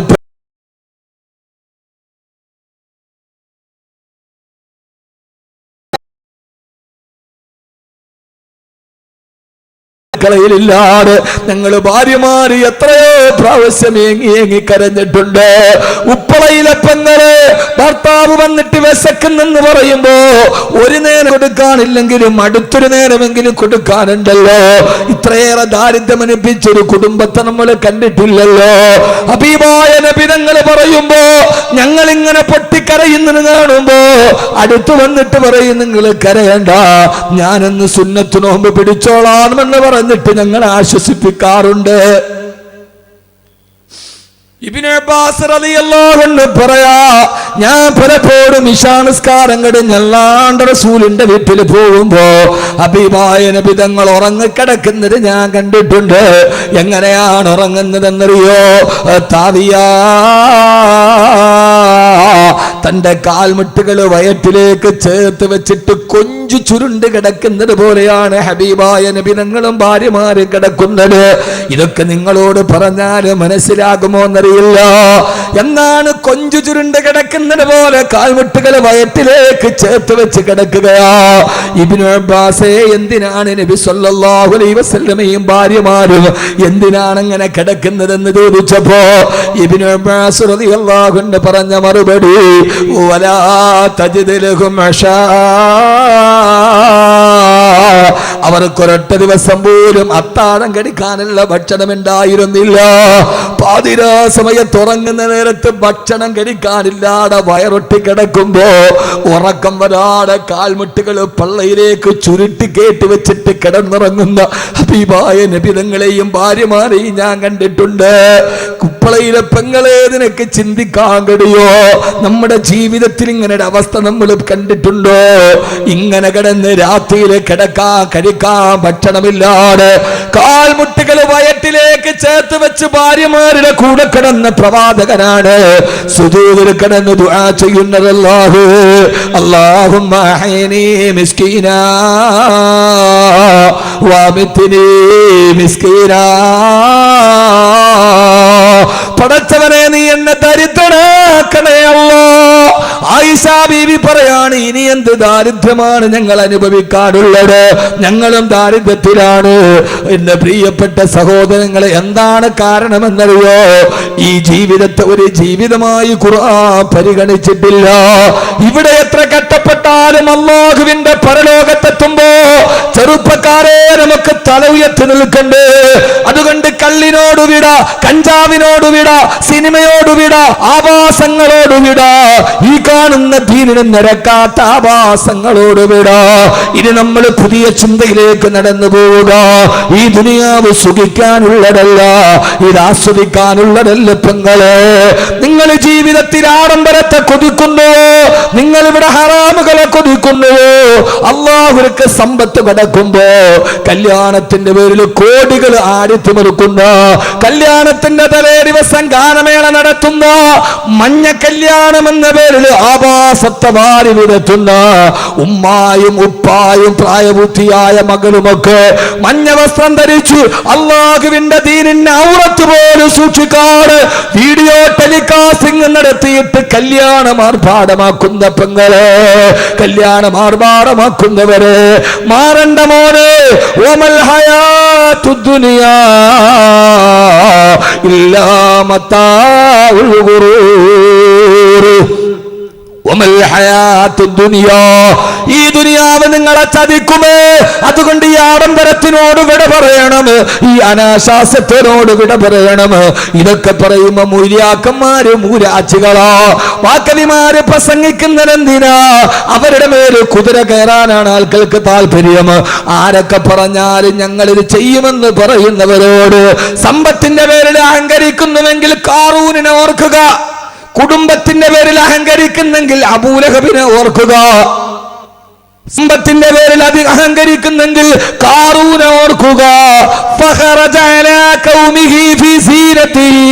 തന്റെ സമ്പത്തിന്റെ ആഡംബരം കാണിക്കാൻ ആയിരക്കണക്കിന് കുതിരകൾ, കുതിരയുടെ മുകളിൽ സ്വർണ്ണ ഖജനാവുകൾ, 10,000കണക്കിന് അനുയായികളുമായി തന്റെ നാട്ടിലൂടെ തന്റെ സമ്പത്തിന്റെ ആഡംബരം കാണിച്ച കാറൂൻ അവനെ ഭൂമി വിഴുങ്ങിക്കളഞ്ഞുവത്രേ. അല്ലാഹു കാത്തുരക്ഷിക്കട്ടെ, അല്ലാഹു കാത്തുരക്ഷിക്കട്ടെ. അതുകൊണ്ട് സഹോദരാ സഹോദരി, വമൽ ഹയാത്തു ദുനിയാ ഇല്ലാ മതാഉൽ ഗുറൂർ. ഈ ദുനിയാവ് ഏത് സമയത്തും നിങ്ങളെ വഞ്ചിച്ചു കളയും. അല്ലാഹു കാത്തുരക്ഷിക്കട്ടെ, അല്ലാഹു കാത്തുരക്ഷിക്കട്ടെ. അതുകൊണ്ടാണ് ഖുർആൻ സൂറത്തുൽ മുൽക്കിന്റെ 2ാമത്തെ ആയത്ത് അല്ലദീ ഖലഖൽ മൗത വൽ ഹയാ, അവൻ മരണത്തെ സൃഷ്ടിച്ചവനാണ്, വൽ ഹയാത്ത ജീവിതത്തെ സൃഷ്ടിച്ചവനാണ്. അപ്പൊ യഥാർത്ഥ ജീവിതം മരണത്തിന് ശേഷമുള്ള ജീവിതമാണ്. മരണത്തെ മുമ്പുള്ള ജീവിതം അല്ലാഹു പറഞ്ഞിട്ടേ ഇല്ല. കാരണം ഇതൊരു ജീവിതം അല്ല മനുഷ്യന്മാരെ. അതുകൊണ്ട് അനിവാര്യമായ 3 ചിന്തകൾ. എത്ര ചിന്തകൾ? ഉറങ്ങാണോ? പറഞ്ഞിട്ട് പോകുമ്പോൾ ഞങ്ങൾ സൂറത്തുൽ മുൽക്കിന്റെ 2 ആയത്ത് പഠിച്ചു. 1ാമത്തെ ആയത്തിന്റെ അർത്ഥം എല്ലാത്തിൻ്റെയും അധികാരം അല്ലാഹ്ക്കാണ്. 2ാമത്തെ ആയത്തിൽ പറഞ്ഞത് ഈ ജീവിതം ഒരു ജീവിതമേ അല്ല, മരണത്തിന് ശേഷമുള്ള ജീവിതമാണ് ഏറ്റവും നല്ല ജീവിതം. ആ ജീവിതത്തിലേക്ക് നടന്നു പോകണമെങ്കിൽ നമ്മുടെ ചിന്തകളെ നമ്മൾ മാറ്റണം. അനിവാര്യമായ 3 ചിന്തകൾ ഉണ്ടാവണം. ആ 3 ഞാൻ പറഞ്ഞുതരാം. ഇൻഷാ അല്ലാഹ് നിങ്ങൾ പ്രാവർത്തികമാക്കൂലേ? ഇൻഷാ അല്ലാഹ് പറയും. അങ്ങനെ ഇൻഷാ അല്ലാഹ് പറഞ്ഞവരൊക്കെ ഒന്ന് കൈ പൊക്കണം. നോക്കട്ടെ, കൈയുള്ളവരൊക്കെ പൊക്കി 2 കൈയും പൊക്ക്. മാഷാ അല്ലാഹ്. താഴ്ത്തിയിട്ട് ഉറക്കം പോകാൻ വേണ്ടി ചെയ്താൽ വേറൊന്നുമില്ല അതിനകത്ത്. ഒന്ന് റീഫ്രഷ്മെൻ്റ് ചെയ്താണ്, ഒന്ന് റീഫ്രഷ് ആവാൻ വേണ്ടി. നമ്മൾ കമ്പ്യൂട്ടർ സിസ്റ്റമൊക്കെ ഓണാക്കുമ്പോൾ കാണൂലേ റീഫ്രഷ്, അത്രേ ഉള്ളൂ. 1ാമത്തെ ചിന്ത. അപ്പോൾ ആണുങ്ങൾക്ക് ബക്കറ്റില്ലേ? പെണ്ണുങ്ങൾക്ക് മാത്രമുള്ള മുഷാഫത്ത ആള് ബിരുദന്മാരാണ് കേട്ടാ. ഇൻഷാ അല്ലാഹ് ആയിക്കോട്ടെ, അള്ളാഹു തൗഫീഖ് നൽകട്ടെ. അപ്പോൾ ബക്കറ്റ് പിരിവില്ല. അവസാനം എല്ലാവരും വന്നൊന്ന് മുസാഫത്ത് ചെയ്യണം. ഒരു നല്ല സദക്കയാണ്. ഇൻഷാ അല്ലാഹ് വരൂലേ? അത് ആ സമയമാകുമ്പോൾ മുങ്ങുമോ? ഇപ്പം നമ്മളൊക്കെ വാതിന് പോകുമ്പോൾ ബക്കറ്റിൻ്റെ മുകളിലൊരു വലിയ തുണി കെട്ടിയിട്ടൊരു ചെറിയ ഹോളാണ് ഇടുക. ഇപ്പോൾ ഞാൻ സകാടവരോട് ചെന്താൻ അതങ്ങോട്ട് ഇടുകയേ ചെയ്യാവുള്ളൂ, വെളിയിലോട്ട് എടുക്കാൻ പാടില്ല. കാരണം ചില ആളുകൾ 50 അതിനകത്തിട്ടിട്ട് 100 തിരിച്ചെടുക്കും. അതിൻ്റെ ധാരാളം ആളുകൾ ഇപ്പോൾ ഈ ഞാൻ പറഞ്ഞല്ലോ, ഇപ്പോൾ ഈ ഒരു പേടിയുള്ള ആളുകളില്ല ഇപ്പോൾ. അതാണ് ഏറ്റവും വലിയ പ്രശ്നം. പേടിയില്ല. ഒന്നാമത് തെറ്റ് ചെയ്യുന്നവനല്ല. പണ്ട് നമ്മളെങ്ങാനൊരു തെറ്റ് ചെയ്താൽ നമ്മൾ സമ്മതിക്കുവാൻ, ഇപ്പോൾ സമ്മതിക്കില്ല. പണ്ട് സ്കൂളിലേക്ക് പോകുന്ന വഴിയിൽ ഈ മോശമായ ഫിലിമുകളുണ്ട്, എന്നതിനകത്ത് എഴുതിയിട്ടുണ്ടാവും. അതിൻ്റെ പോസ്റ്റർ എങ്ങാനും നോക്കി നിന്നാൽ വാപ്പ കണ്ടാ പിടിച്ചിട്ട് നീ എന്ത് വൃത്തികേടാ കണ്ട, വാപ്പ അടിച്ച് പൊതിച്ചു കളയും. വാപ്പാനോട് അല്ലാ വാപ്പ ഞാൻ കാണുകയോ ഇല്ല, അങ്ങനെയല്ലേ പറയൂ? അങ്ങനെയല്ലേ പറയൂ? നിങ്ങളെന്ത് മനുഷ്യന്മാരെ, ഇനി അതിന് ബുഖാരി ഓതണോ? അങ്ങനെയല്ലേ പറയൂ? ഉറപ്പാണ്. ഇപ്പോ ഫോണിൽ ഏതൊരു മോശമായ പിക്ചർ വന്നു. എന്തിനാണ് അത് കണ്ടതെന്ന് ചോദിച്ചാൽ അപ്പ കുട്ടി പറഞ്ഞത്, അല്ലാണോ വാപ്പ ഇത് ഞാൻ ഇട്ടതല്ല, ഇത് വേറൊരുത്തൻ്റെ കൂട്ടുകാരൻ്റെ ഫേസ്ബുക്ക് അക്കൗണ്ട് ഞാൻ ലൈക്ക് ചെയ്തപ്പോൾ അവൻ്റെ അതിനകത്ത് പറഞ്ഞ പിക്ചറൊക്കെ ഇതിനകത്ത് വന്നതാണ്. ഞാൻ അവനോട് എനിക്ക് അയക്കരുതെന്ന്, അല്ലാണോ ഞാൻ ചെയ്തതല്ല. ഇപ്പം തെറ്റ് ചെയ്താൽ സമ്മതിക്കില്ല. പണ്ട് കാലത്ത് തെറ്റ് ചെയ്താൽ സമ്മതിക്കും. കാരണം അള്ളാനെ പേടി വല്ലാതെ കുറഞ്ഞു വരികയാണ്. കുരുത്തക്കേട് കാണിച്ച കുട്ടിയല്ല പ്രതി, ആ കുട്ടിയെ അടിച്ച അധ്യാപകനാണ് പ്രതി. അല്ലേ? എല്ലാവരും തലയാട്ടുന്നു, ഉസ്താദെ എല്ലാം ശരിയാണ്, അവനാൻ്റെ മക്കളെ അടിച്ച അപ്പോൾ കാണുകയും ചെയ്യാം. എന്നെ മദ്രസയിൽ ഒരിക്കലും ഉസ്താദ് അടിച്ചു. ഞാൻ വീട്ടിൽ പോയിട്ട് ഉമ്മയോട് പറഞ്ഞു അയാൾ ശരിയല്ല, മുസ്ലിയാർ ശരിയല്ല എന്ന് പറഞ്ഞു. ഉമ്മ ഒരെണ്ണം എൻ്റെ കഴുക്കത്ത് തിരിച്ചിങ്ങോട്ട് പോടാ മദ്രസ എന്ന് പറഞ്ഞു. ഇപ്പോഴെങ്ങാനും അതുകൊണ്ട് ആ മകൻ ഇന്ന് ഇങ്ങനെയായി. അടിച്ച ഉസ്താദാണ് പ്രതി, മോശം കാണിച്ച വിദ്യാർത്ഥിയല്ല. തെറ്റുകൾ സമ്മതിക്കാൻ ആരും തയ്യാറല്ല. അതാണ് ഇന്നത്തെ ലോകത്തിലെ ഏറ്റവും പ്രധാനപ്പെട്ട വിഷയം എന്ന് ഞാൻ മനസ്സിലാക്കാൻ. അതൊന്നും തെറ്റല്ല. നമ്മൾ വേറൊന്നിനെ കീഴ്പ്പെട്ടു പോയി. നമുക്ക് വാട്സപ്പ്, ഫേസ്ബുക്ക് 24 മണിക്കൂർ ഈ വാട്സപ്പ്. ഒരു ഫോണുമുണ്ട്, ആ ഫോണൊക്കെ ഒരു മുസല്ലയുടെ വലിപ്പം കാണും. അത് കൊണ്ടുവന്ന് നിസ്കരിക്കാൻ വേണ്ടി ഫോൺ കൊണ്ട മുമ്പിലെങ്ങിടും, പുറകെ കൈകെട്ടണ വേണ്ട ഏതോ പിള്ളേരുടെ മയ്യത്ത് നിസ്കാരം എന്ന് വിചാരിക്കും. ഇത് വാട്സപ്പ്. ആണുങ്ങൾക്ക് മുഴുവനും വാട്സപ്പിൻ്റെ ലഹരി, പെണ്ണുങ്ങൾക്ക് മുഴുവനും സീരിയലിൻ്റെ ലഹരി. അതിൻ്റെ രണ്ടിനെയും മുമ്പിലിരുന്നാൽ പിന്നെ അവർക്ക് സ്ഥലകാല ബോധമില്ല. റോഡ് മുറിച്ച് കിടക്കുമ്പോൾ ഇങ്ങനെ ഞെക്കിയാ പോവുക. വണ്ടി വന്ന് കയറിയാലും അറിയില്ല. ബസ് വന്ന് ഓണടിക്കാൻ നിങ്ങൾ നോക്കൂ. ഇപ്പം ഞാൻ ഇങ്ങോട്ട് വരുമ്പോൾ എൻ്റെ മുമ്പിൽ എൻ്റെ ഡ്രൈവർ വരുന്നു, സാമാന്യ സ്പീഡുണ്ട്. ഫ്രണ്ടിൽ റോഡ് സൈഡിൽ കിടന്ന ഒരു വണ്ടി നേരെ വട്ടം തിരിച്ചു.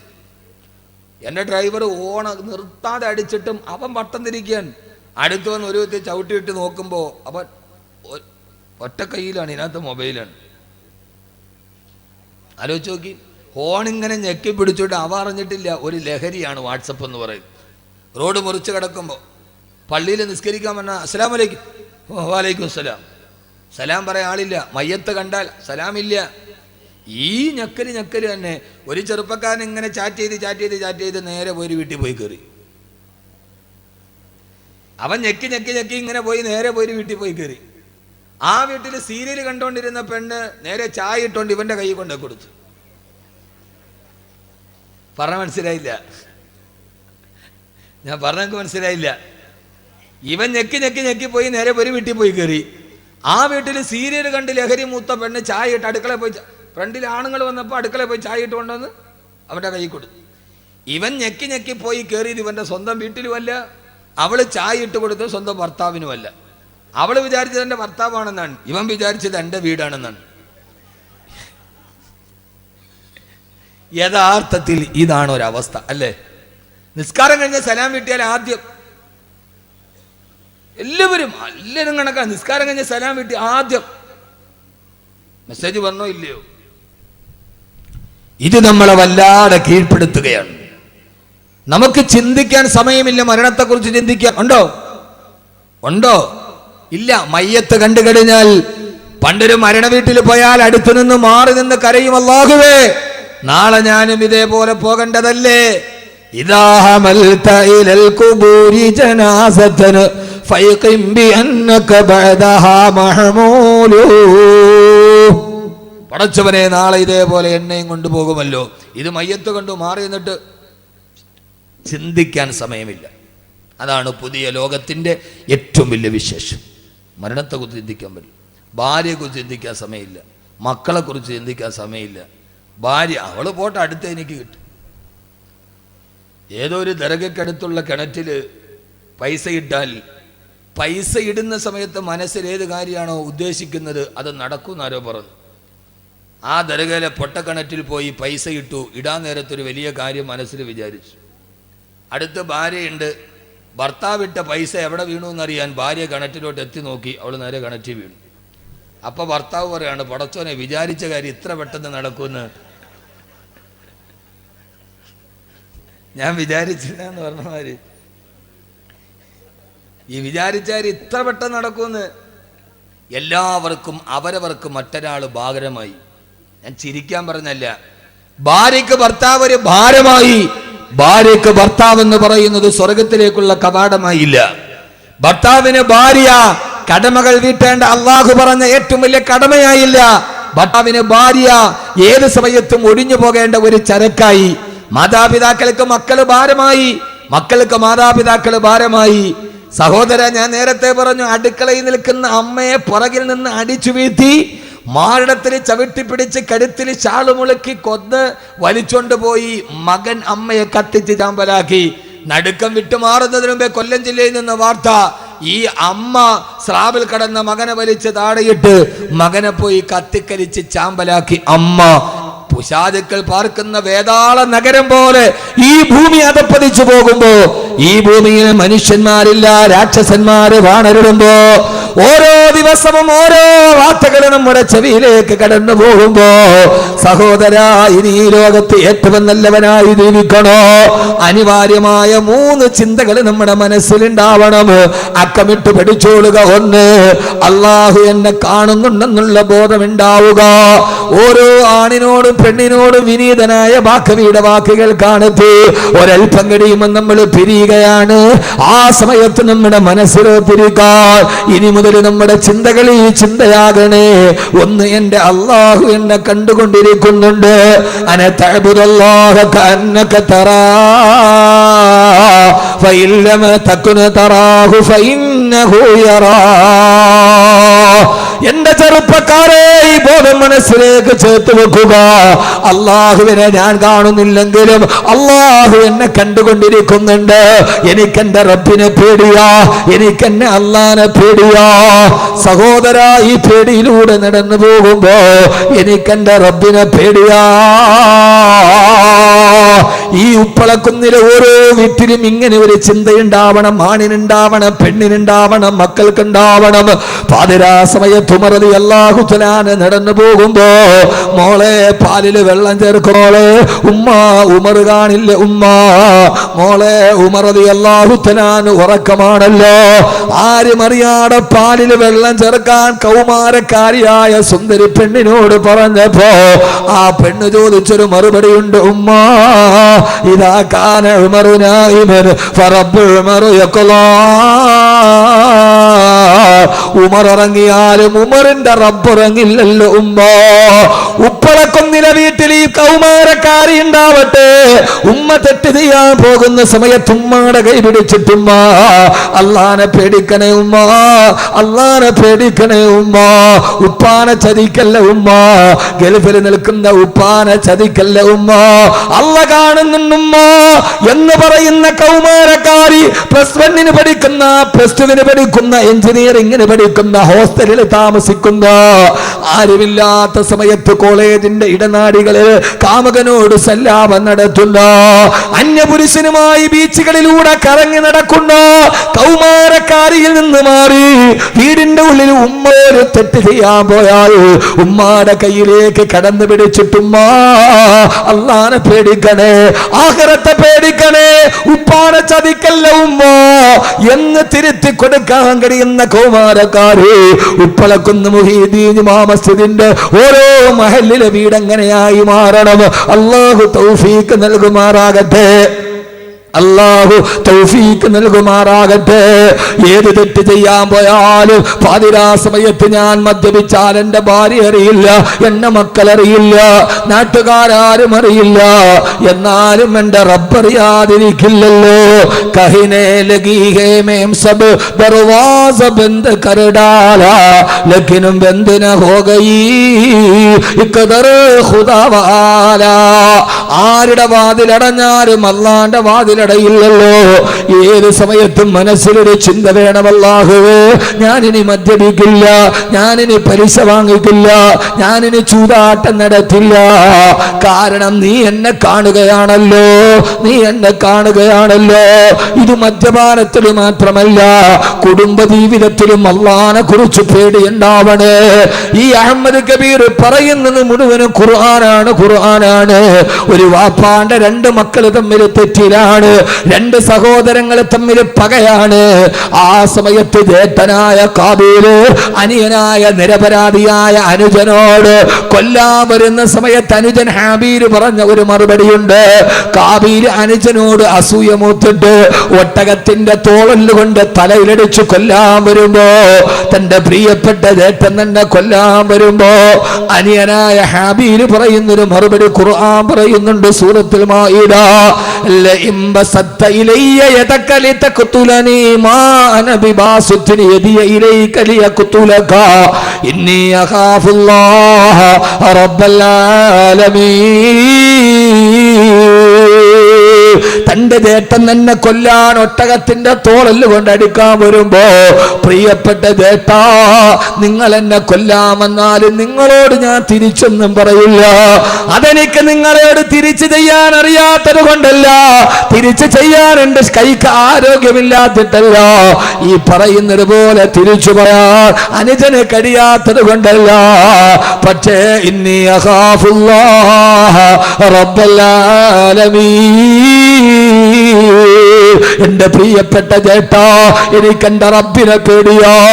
ഇവിടെ നമ്മൾ തമ്മിൽ മത്സരിച്ചാല് നാളെ പരലോകത്ത് അല്ലാഹുവിന്റെ മുമ്പിലും മറുപടി പറയണ്ടേ എന്ന് ജേഷ്ഠനായ കാബീലിനോട് ഹാബീൽ പറഞ്ഞ മറുപടി എന്റെ ഉപ്പളക്കുന്നിലെ സഹോദരങ്ങളോട് ഏത് കാര്യമാണെങ്കിലും ഞാൻ ചുരുക്കുകയാണ്. അത് വ്യക്തി ജീവിതത്തിൽ, സ്വകാര്യ ജീവിതത്തിൽ, കുടുംബ ജീവിതത്തിൽ, ഭാര്യ ഭർത്തൃ ജീവിതത്തിൽ പെണ്ണേ ഞാൻ ക്ഷമിക്കുന്നത് ഇന്നി അഖാഫുല്ലാഹ റബ്ബൽ ആലമീൻ. എനിക്കെന്റെ അല്ലാഹുവിനെ പേടിയാ, അവൻ എന്നെ സദാ നിരീക്ഷിക്കുന്നുണ്ട്. ഇന്ന റബ്ബക ലബിൽ മിർസാദ്. എന്റെ അല്ലാഹു സദാ എന്നെ നിരീക്ഷിച്ചുകൊണ്ടിരിക്കുകയാണ്. അള്ളാഹു ബോധം തരട്ടെ. ആമീൻ പറ. പിന്നെ അവൻ തെറ്റിയോ? അള്ളാഹു എന്നെ കാണുന്നുണ്ടെന്ന് ചിന്തിക്കുന്നവൻ പിന്നെ തെറ്റിയോ? അവനെ നന്നാക്കാൻ പിന്നെ വാള് വേണോ?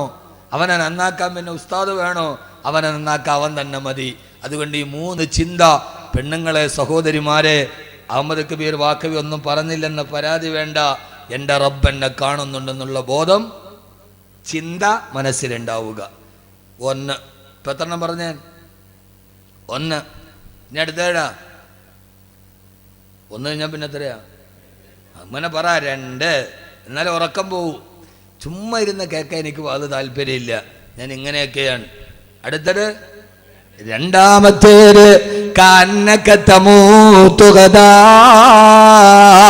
അടുത്ത സമയം ഞാൻ മരിക്കുമെന്ന് ചിന്തിക്കുക.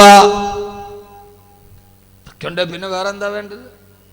അഹമ്മദ് കബീർ പോവുകയാണ് സലാം പറഞ്ഞ്.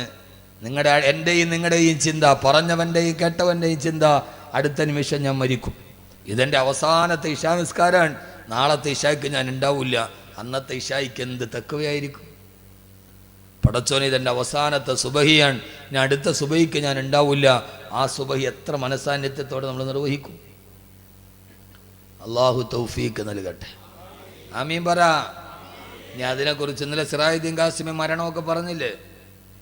ഇല്ലേ? പറഞ്ഞില്ലേ? അപ്പോൾ പിന്നെ ഇനി ഞാൻ പറയണ്ടല്ല? ഞാൻ പറയണോ? വേണ്ട. വേണ്ടല്ലോ? വേണോ? ചുമ്മാ വേണ്ടെന്ന് പറ. പിന്നെ വേണമെന്ന് പറഞ്ഞാൽ അങ്ങനെ ഒരു കണ്ണിച്ചോരയില്ലല്ലോ. എന്താ അബ്ദുൽ ഖാർ ഇങ്ങനെ ഇവര്? എൻ്റെ പഴയകാല സുഹൃത്താണ്. കണ്ടിട്ട് ഒത്തിരി ആളെ ഇപ്പോഴാണ് കാണും. ഇപ്പോൾ കണ്ടപ്പോൾ ക്യാമറ അല്ലാഹു ബറക്കത്ത് ചെയ്യട്ടെ, അള്ളാഹു പ്രയാസങ്ങളൊക്കെ മാറ്റിത്തരട്ടെ. ഭാര്യ മക്കൾക്കൊക്കെ സുഖം തന്നെ. ഈ പണ്ടൊക്കെ സമയം ഉണ്ടായിരുന്നു, ഇപ്പോൾ സമയമില്ലാത്തതുകൊണ്ട് ആരും അങ്ങനെ കാണാൻ പറ്റില്ല. അപ്പോൾ അവർ പറയും ഇയാളൊക്കെ വലിയ ആളായി പോയെന്ന്. അങ്ങനെയല്ല, മനസ്സിലുണ്ട്. ഇപ്പം 3-4 വർഷമായി കണ്ടിട്ടല്ലേ, ഇപ്പോൾ കണ്ടോ, എൻ്റെ മനസ്സിൽ പേരോർമ്മയുണ്ടല്ലോ. അതാണ്. അള്ളാഹു സ്വീകരിക്കട്ടെ. അതുകൊണ്ട് മരണത്തെക്കുറിച്ച് ഇന്നലെ നന്നായിട്ട് കേട്ടു. ഞാൻ 2 വരി കവിത പാടിത്തരാം. 2 വരി കവിത, ഒരറബി കവിയുടെ 2 വരി കവിത. അത് മാത്രം മതി, വേറെ ഒന്നും വേണ്ട, വേറെ കവിതയൊന്നുമല്ല. അറബി കവി വാഴ്ത്തപ്പെടട്ടെ. അദ്ദേഹത്തിന്റെ 2 വരി കവിത. ആ കവിത മതി മരണത്തെ കുറിച്ച് ജീവിതത്തിൽ ചിന്ത വരാൻ.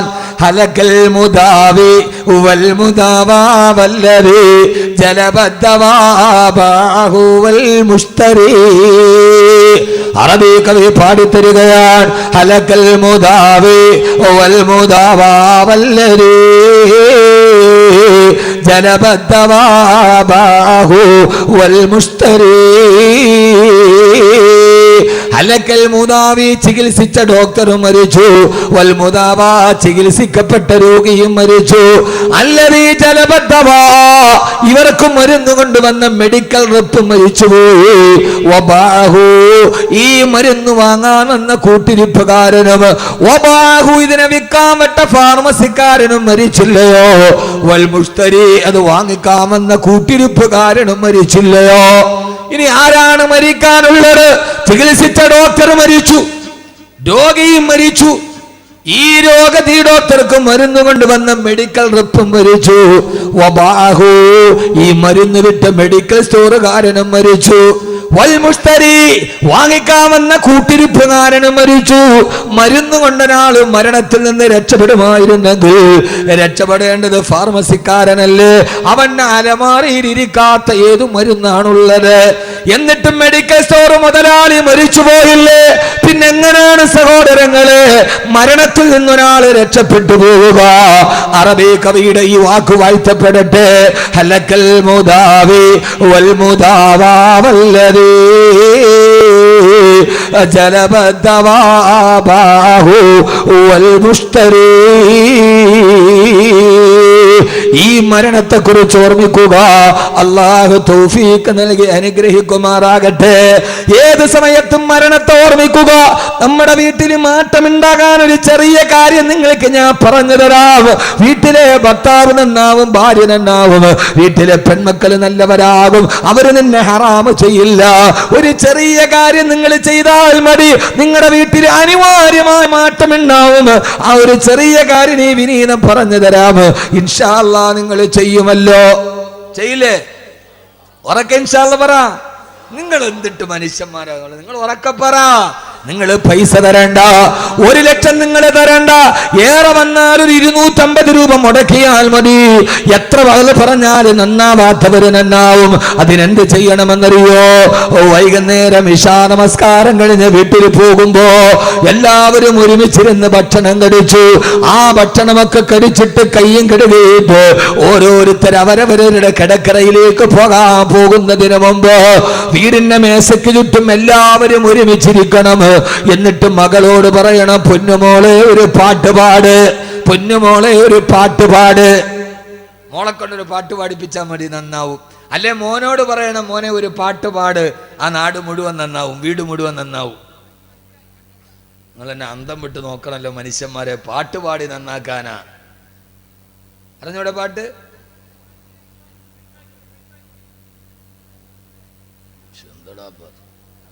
ഇവിടെ സീരിയസ് കാര്യം പറയുമ്പോൾ അവിടെ സൈഡാക്കിക്കോളി. നീ ബേഞ്ഞ് കീഞ്ഞ് പോവാനുള്ളതിന് ഇവിടെ നോക്ക്. മകളെ കൊണ്ട് എന്ത് ചെയ്യണം? ഒരു പാട്ട് പാടിപ്പിക്കണം. ശല പഠിപ്പിക്കോ മകനെ കൊണ്ട്? ഏത് പാട്ടാ? മരണത്തെക്കുറിച്ച് പാടണം. അല്ലാതെ ഇല്ല മറ്റേ പാട്ടല്ല, പ്രണയം. നീലരാവിൽ നഗ്നമേനികൾ നീലരാവിൽ ഉരസുന്ന സുഖമല്ലോ പ്രണയം. അതല്ല പ്രണയം എന്ന് പറഞ്ഞാൽ എന്താ? എനിക്ക് പറയാൻ ഉത്തരവുണ്ട്, പക്ഷെ പറയാൻ ഈ സ്ഥലം ശരിയാവല്ലാത്തതുകൊണ്ട് ഞാൻ പറയാതിരിക്കുകയാണ്. നമ്മുടെ മാപ്പിളപ്പാട്ട് വലിയ മുബാറക്കായിട്ട് ബിസ്മി പറഞ്ഞ് ഒതുവെടുത്തിട്ട് നമ്മളിട്ട് കേൾക്കണം. മാപ്പിളപ്പാട്ടേരാ?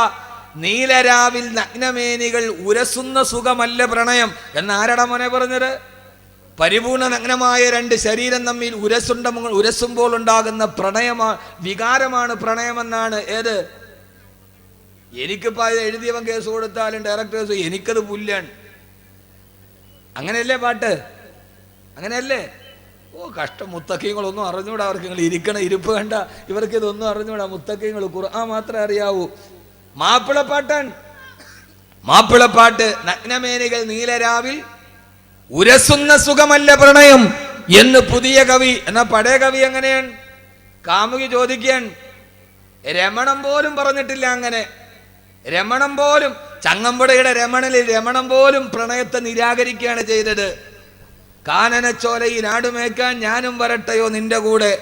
ആരും കാണാത്ത കാനനച്ചോലയിൽ ചെറുപ്പക്കാരാ നിന്റെ കൂടെ ആടുമേക്കാൻ ഞാൻ വരട്ടെ എന്ന് ചോദിച്ചപ്പോ ചങ്ങമ്പുഴയുടെ രമണം മറുപടി പറഞ്ഞ എന്താ? പാടില്ല പാടില്ല, നമ്മൾ താനെ മറന്നൊന്നും ചെയ്തുകൂടാ.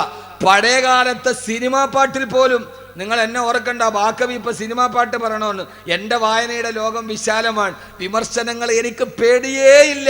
പഴയകാലത്തെ സിനിമാ പാട്ടിൽ പോലും പ്രണയത്തെ നിരാകരിച്ചിട്ടുണ്ട്. പുതിയ കാലത്ത് മാപ്പിളപ്പാട്ടിൽ പ്രണയം ലൈംഗികതയായി. ഇതാണ് നമ്മുടെ മക്കൾ കേൾക്കുന്നത്. ഇപ്പൊ മനസ്സിലായ? നമ്മളൊരു കാര്യത്തെക്കുറിച്ച് മനസ്സിലാക്കി പഠിക്കണ്ടേ? പഴയകാലത്തെ സിനിമാ പാട്ടിൽ പോലും പ്രണയം ഇല്ല. നമ്മുടെ പുതിയ മാപ്പിളപ്പാട്ട് നമ്മുടെ മക്കളെ കേൾപ്പിച്ചത് ലൈംഗികതയാണ്, പച്ച വ്യഭിചാരം. ആ സമയത്ത് ഖുർആൻ നമ്മുടെ മക്കൾ കേട്ടിട്ടില്ല. ഉണ്ടോ? ഇല്ല. എന്നാൽ നിങ്ങൾ പാട്ട് പാടി പഠിപ്പിക്ക്. എല്ലാവരും ഉറങ്ങാൻ നേരത്ത് ഉറങ്ങുന്നതിന് മുമ്പ് വാപ്പയും ഉമ്മയും പെൺമക്കളും ആൺമക്കളും കൂടി ഇരുന്നിട്ട് പാട്ട് പാടാൻ പറയണം മോളോട്. ഏത് പാട്ടാ? തന്റെ കാവ്യ കൗമുദിയുടെ മലയാള അക്ഷരത്തിന്റെ സൗകുമാര്യത്തിന്റെ കാവ്യപണ്ഡിതങ്ങൾ കൊണ്ട് ലോകത്തിൽ ഖബറിനെ കുറിച്ച് പറഞ്ഞതെന്താ? മഹാനായ തഴവാ ഉസ്താദിന്റെ മവാഹിബുൽ ജലിയ 250 രൂപ വില വരുന്ന ആ ഗ്രന്ഥമെന്ന് വാങ്ങിച്ചിട്ട് മോളോട് പറയണം, മോളെ കൊണ്ട് പാട്. ആ മോള് ഉറങ്ങുന്നതിന് മുമ്പ് പാടാൻ തുടങ്ങുകയാ. ഖബറെന്ന് കേട്ടാൽ തൽക്ഷണം ഞെട്ടേണ്ടതാ, കണ്ടാലുടനുവാ വിട്ടു നീ കരേണ്ടതാ. മേടയ്ക്കു പകരം മോളമാ സുബ്ഹാന റബ്ബിയതിൽ കിടക്കേണ്ടതാ നസുമാന. ആ മോള് പാടുകയാണ്, ഉപ്പ ഉമ്മ സഹോദര കേൾക്കണേ, ഖബറെന്ന് പറയുന്നത് ഒരു ഭയങ്കര വീടാണ്. ആ ഖബറിലേക്ക് നമ്മളെ കൊണ്ടുപോയി വെച്ചാൽ മെത്തയ്ക്ക് പകരം മണ്ണത് വിരിച്ചിട്ടതാ. സുബ്ഹാന റബ്ബി ഇരുളിനാൽ പെയിന്റിട്ടതാ. ഉപ്പാവിടെ മെത്തയില്ല, മണ്ണാണ് വിരിച്ചിട്ട ഉപ്പ. സിംഹാസനത്തിന് ചുറ്റി നിന്നവരല്ലേ, പിടിമണ്ണ് വാരിയെറിഞ്ഞതത്ഭുതമല്ലേ. ഉപ്പ മരിച്ചിട്ടും മണ്ണിന്റെ അടിയിലും മലന്ന് കിടക്കുമ്പോ ഉപ്പാടെ കസേരക്ക് ചുറ്റും നടന്ന മക്കളായ ഞങ്ങള് ഉപ്പാന്റെ ശരീരത്തിലേക്കും മണ്ണ് വാരിയിടും. ഉപ്പ ഖബറിന്റെ അടിയിൽ അടക്കം ചെയ്യപ്പെട്ടിട്ട് തിരിച്ചു വന്ന പിന്നെ എന്റെ ഉമ്മ ഖബറിന്റെ ഉള്ളിൽ ഒറ്റ കാണുമ്പോ ഇങ്ങനെ ഒരു 10 വരി പാടണം. എന്നിട്ട് എല്ലാവരും കൂടി അവനവന്റെ ബെഡ്റൂമിൽ കിടക്കാൻ പോയി. അവന്റെ ലൈറ്റ് അങ്ങ് ഓഫ് ആക്കുമ്പോ ഇരുട്ടായി. അല്ലാഹുവേ, നേരത്തെ മോള് പറഞ്ഞ ഖബറിന്റെ ഇരുട്ടല്ലേ ഇത്? ഈ വിശാലമായ മുറിക്കുള്ളിൽ എനിക്ക് ഞെരുക്കമാണല്ലോ. 6 അടിയുള്ള മണ്ണിന്റെ അടിയിൽ ഞാൻ എങ്ങനെ കിടക്കുമല്ല? പിന്നെ ഫേസ്ബുക്കിൽ വിരൽ ചലിക്കൂല മോളെ, പൊന്നുമോളെ. ഭർത്താവ് വിദേശത്താണെങ്കിലും മിസ് കോൾ പിന്നെ അറ്റൻഡ് ചെയ്യാൻ തോന്നൂല, പിന്നെ ഹറാമ് ചെയ്യാൻ തോന്നൂല. അതുകൊണ്ട് നിങ്ങളുടെ ജീവിതത്തിൽ മാറ്റമുണ്ടാകണോ? ഈ ചെറിയൊരു ഗ്രന്ഥം വായിച്ചിട്ട് ഉറങ്ങുന്നതിന് മുമ്പ് ഒരു 10 വരി വായിക്കേ. അല്ലാഹു തൗഫീഖ് നൽകട്ടെ, തൗഫീഖ് നൽകട്ടെ. മരണത്തെ കുറിച്ച് ഓർമ്മിക്കുക. ഞാൻ അവസാനിപ്പിക്കുന്നു. 3ാമത്തെ ചിന്ത, നാളെ പരലോകത്ത് അള്ളാഹുവിന്റെ മുമ്പിൽ എഴുന്നേറ്റ് നിൽക്കണം എന്ന ബോധമുണ്ടാവുക. യൗമ യഖൂമുന്നാസു ലിറബ്ബിൽ ആലമീൻ. സർവലോക രക്ഷിതാവിന്റെ മുമ്പിൽ എഴുന്നേറ്റ് നിന്ന് എന്റെ ജീവിതത്തെ കുറിച്ച് ഞാൻ കണക്ക് പറയേണ്ടവനാണ്, ഞാൻ കണക്ക് പറയേണ്ടവളാണ് എന്ന ബോധ്യത്തോടെ ഓരോ ദിവസവും മുന്നോട്ട് നീങ്ങുക. അല്ലാഹു തൗഫീഖ് നൽകട്ടെ, അല്ലാഹു തൗഫീഖ് നൽകട്ടെ, അല്ലാഹു തൗഫീഖ് നൽകട്ടെ. അതുകൊണ്ട് അവനവനെ കൊണ്ട് ചെയ്യാൻ കഴിയുന്ന നന്മകൾ ചെയ്യുക. നാളെ പരലോകത്ത് അള്ളാഹുവിന്റെ മുമ്പിൽ എഴുന്നേറ്റ് നിൽക്കുമ്പോ അഹമ്മദ് കബീറെ നീ എന്ത് ചെയ്തെന്ന് ചോദിച്ചാൽ ആ സമയത്ത് പറയാൻ അള്ളാഹുവിനോട്, അള്ളാഹുവേ നീ പറഞ്ഞ ആയുസിന്റെ ഉള്ളില് എന്നെ കൊണ്ട് കഴിയുന്നതിന്റെ പരമാവധി ഞാൻ ചെയ്തിട്ടുണ്ടെന്ന് പറയാൻ ഒരു ചെറിയ മറുപടി പറയുവാനുള്ള വലിയൊരു ആഗ്രഹമാണ് ഹംദാൻ ഫൗണ്ടേഷൻ. നേരത്തെ അബൂബക്കർ ഹാജി പറഞ്ഞ ഈ വിനീതന്റെ നേതൃത്വത്തിലെ ഹംദാൻ ഫൗണ്ടേഷൻ 3 ഏക്കർ സ്ഥലത്ത് കൊല്ലം ജില്ലയിൽ കേരളത്തിന് ആദ്യമായി ഒരു ഖുർആൻ വില്ലേജ് വരികയാണ്. 100ഓളം ഹാഫിളീങ്ങളുണ്ടവിടെ, 100ഓളം മാലിമീങ്ങൾ പഠിക്കുവാൻ പോകുന്നുണ്ടവിടെ. ഖുർആനിൽ പറഞ്ഞ മരങ്ങളുണ്ടവിടെ, ഖുർആനിൽ പറഞ്ഞ പഴങ്ങളുണ്ടവിടെ, ഖുർആൻ പറഞ്ഞ അത്ഭുതങ്ങളുണ്ടവിടെ. ഒരു ഖുർആന്റെ ലോകത്തേക്ക് നിങ്ങളെ അത്ഭുതത്തോടെ കടത്തിക്കൊണ്ടുപോകുന്ന ഭാര്യയും മക്കളുമായിട്ട് ഉപ്പളയിൽ നിന്ന് കൊല്ലത്തേക്ക് വന്നാൽ അവിടെ വന്ന് ഖുർആൻ പറഞ്ഞ ഓരോ അത്ഭുതങ്ങളെ കണ്ണുകൊണ്ട് നേരിട്ട് കണ്ട് ഖുർആൻ ഹാഫിളാകുന്ന മക്കളെ കണ്ട് സന്തോഷത്തോടെ പോകാൻ കഴിയുന്ന ഒരു സംരംഭം അല്ലാഹു അതിനെ പൂർത്തീകരിച്ചു തരട്ടെ, അല്ലാഹു പൂർത്തീകരിച്ചു തരട്ടെ. അതിനെ സഹായിക്കുന്നവരെ അല്ലാഹുവേ നീ സഹായിക്കണയല്ല. എന്നെ കൊണ്ട് കഴിയുന്നത് ഞാൻ ചെയ്യുന്നു, നിങ്ങളെ കൊണ്ട് കഴിയുന്നത് നിങ്ങൾ ചെയ്യുക. ജമാഅത്ത് കമ്മിറ്റിയെ കൊണ്ട് കഴിയുന്ന കമ്മിറ്റി ചെയ്യുക. ഉസ്താദ് പറയുന്ന വഅലുകൾ, ഉസ്താദ് പറയുന്ന നസീഹത്തുകൾ അത് അദ്ദേഹത്തിനെ കൊണ്ട് കഴിയുന്നത് അദ്ദേഹം ചെയ്യുക. ലത്തീഫ് സാഹിബ് ചെയ്യാൻ കഴിയുന്ന അദ്ദേഹം ചെയ്യുക. അദ്ദേഹത്തെ പോലെ എന്റെ കയ്യിൽ പണമില്ല, നിനക്ക് അല്ലാഹു ആരോഗ്യം തന്നല്ലോ, ആ ആരോഗ്യം കൊണ്ട് റബ്ബിന്റെ ദീനിന് വേണ്ടി ജീവിക്കുക. അല്ലാഹു തൗഫീഖ് നൽകി അനുഗ്രഹിക്കുമാറാകട്ടെ.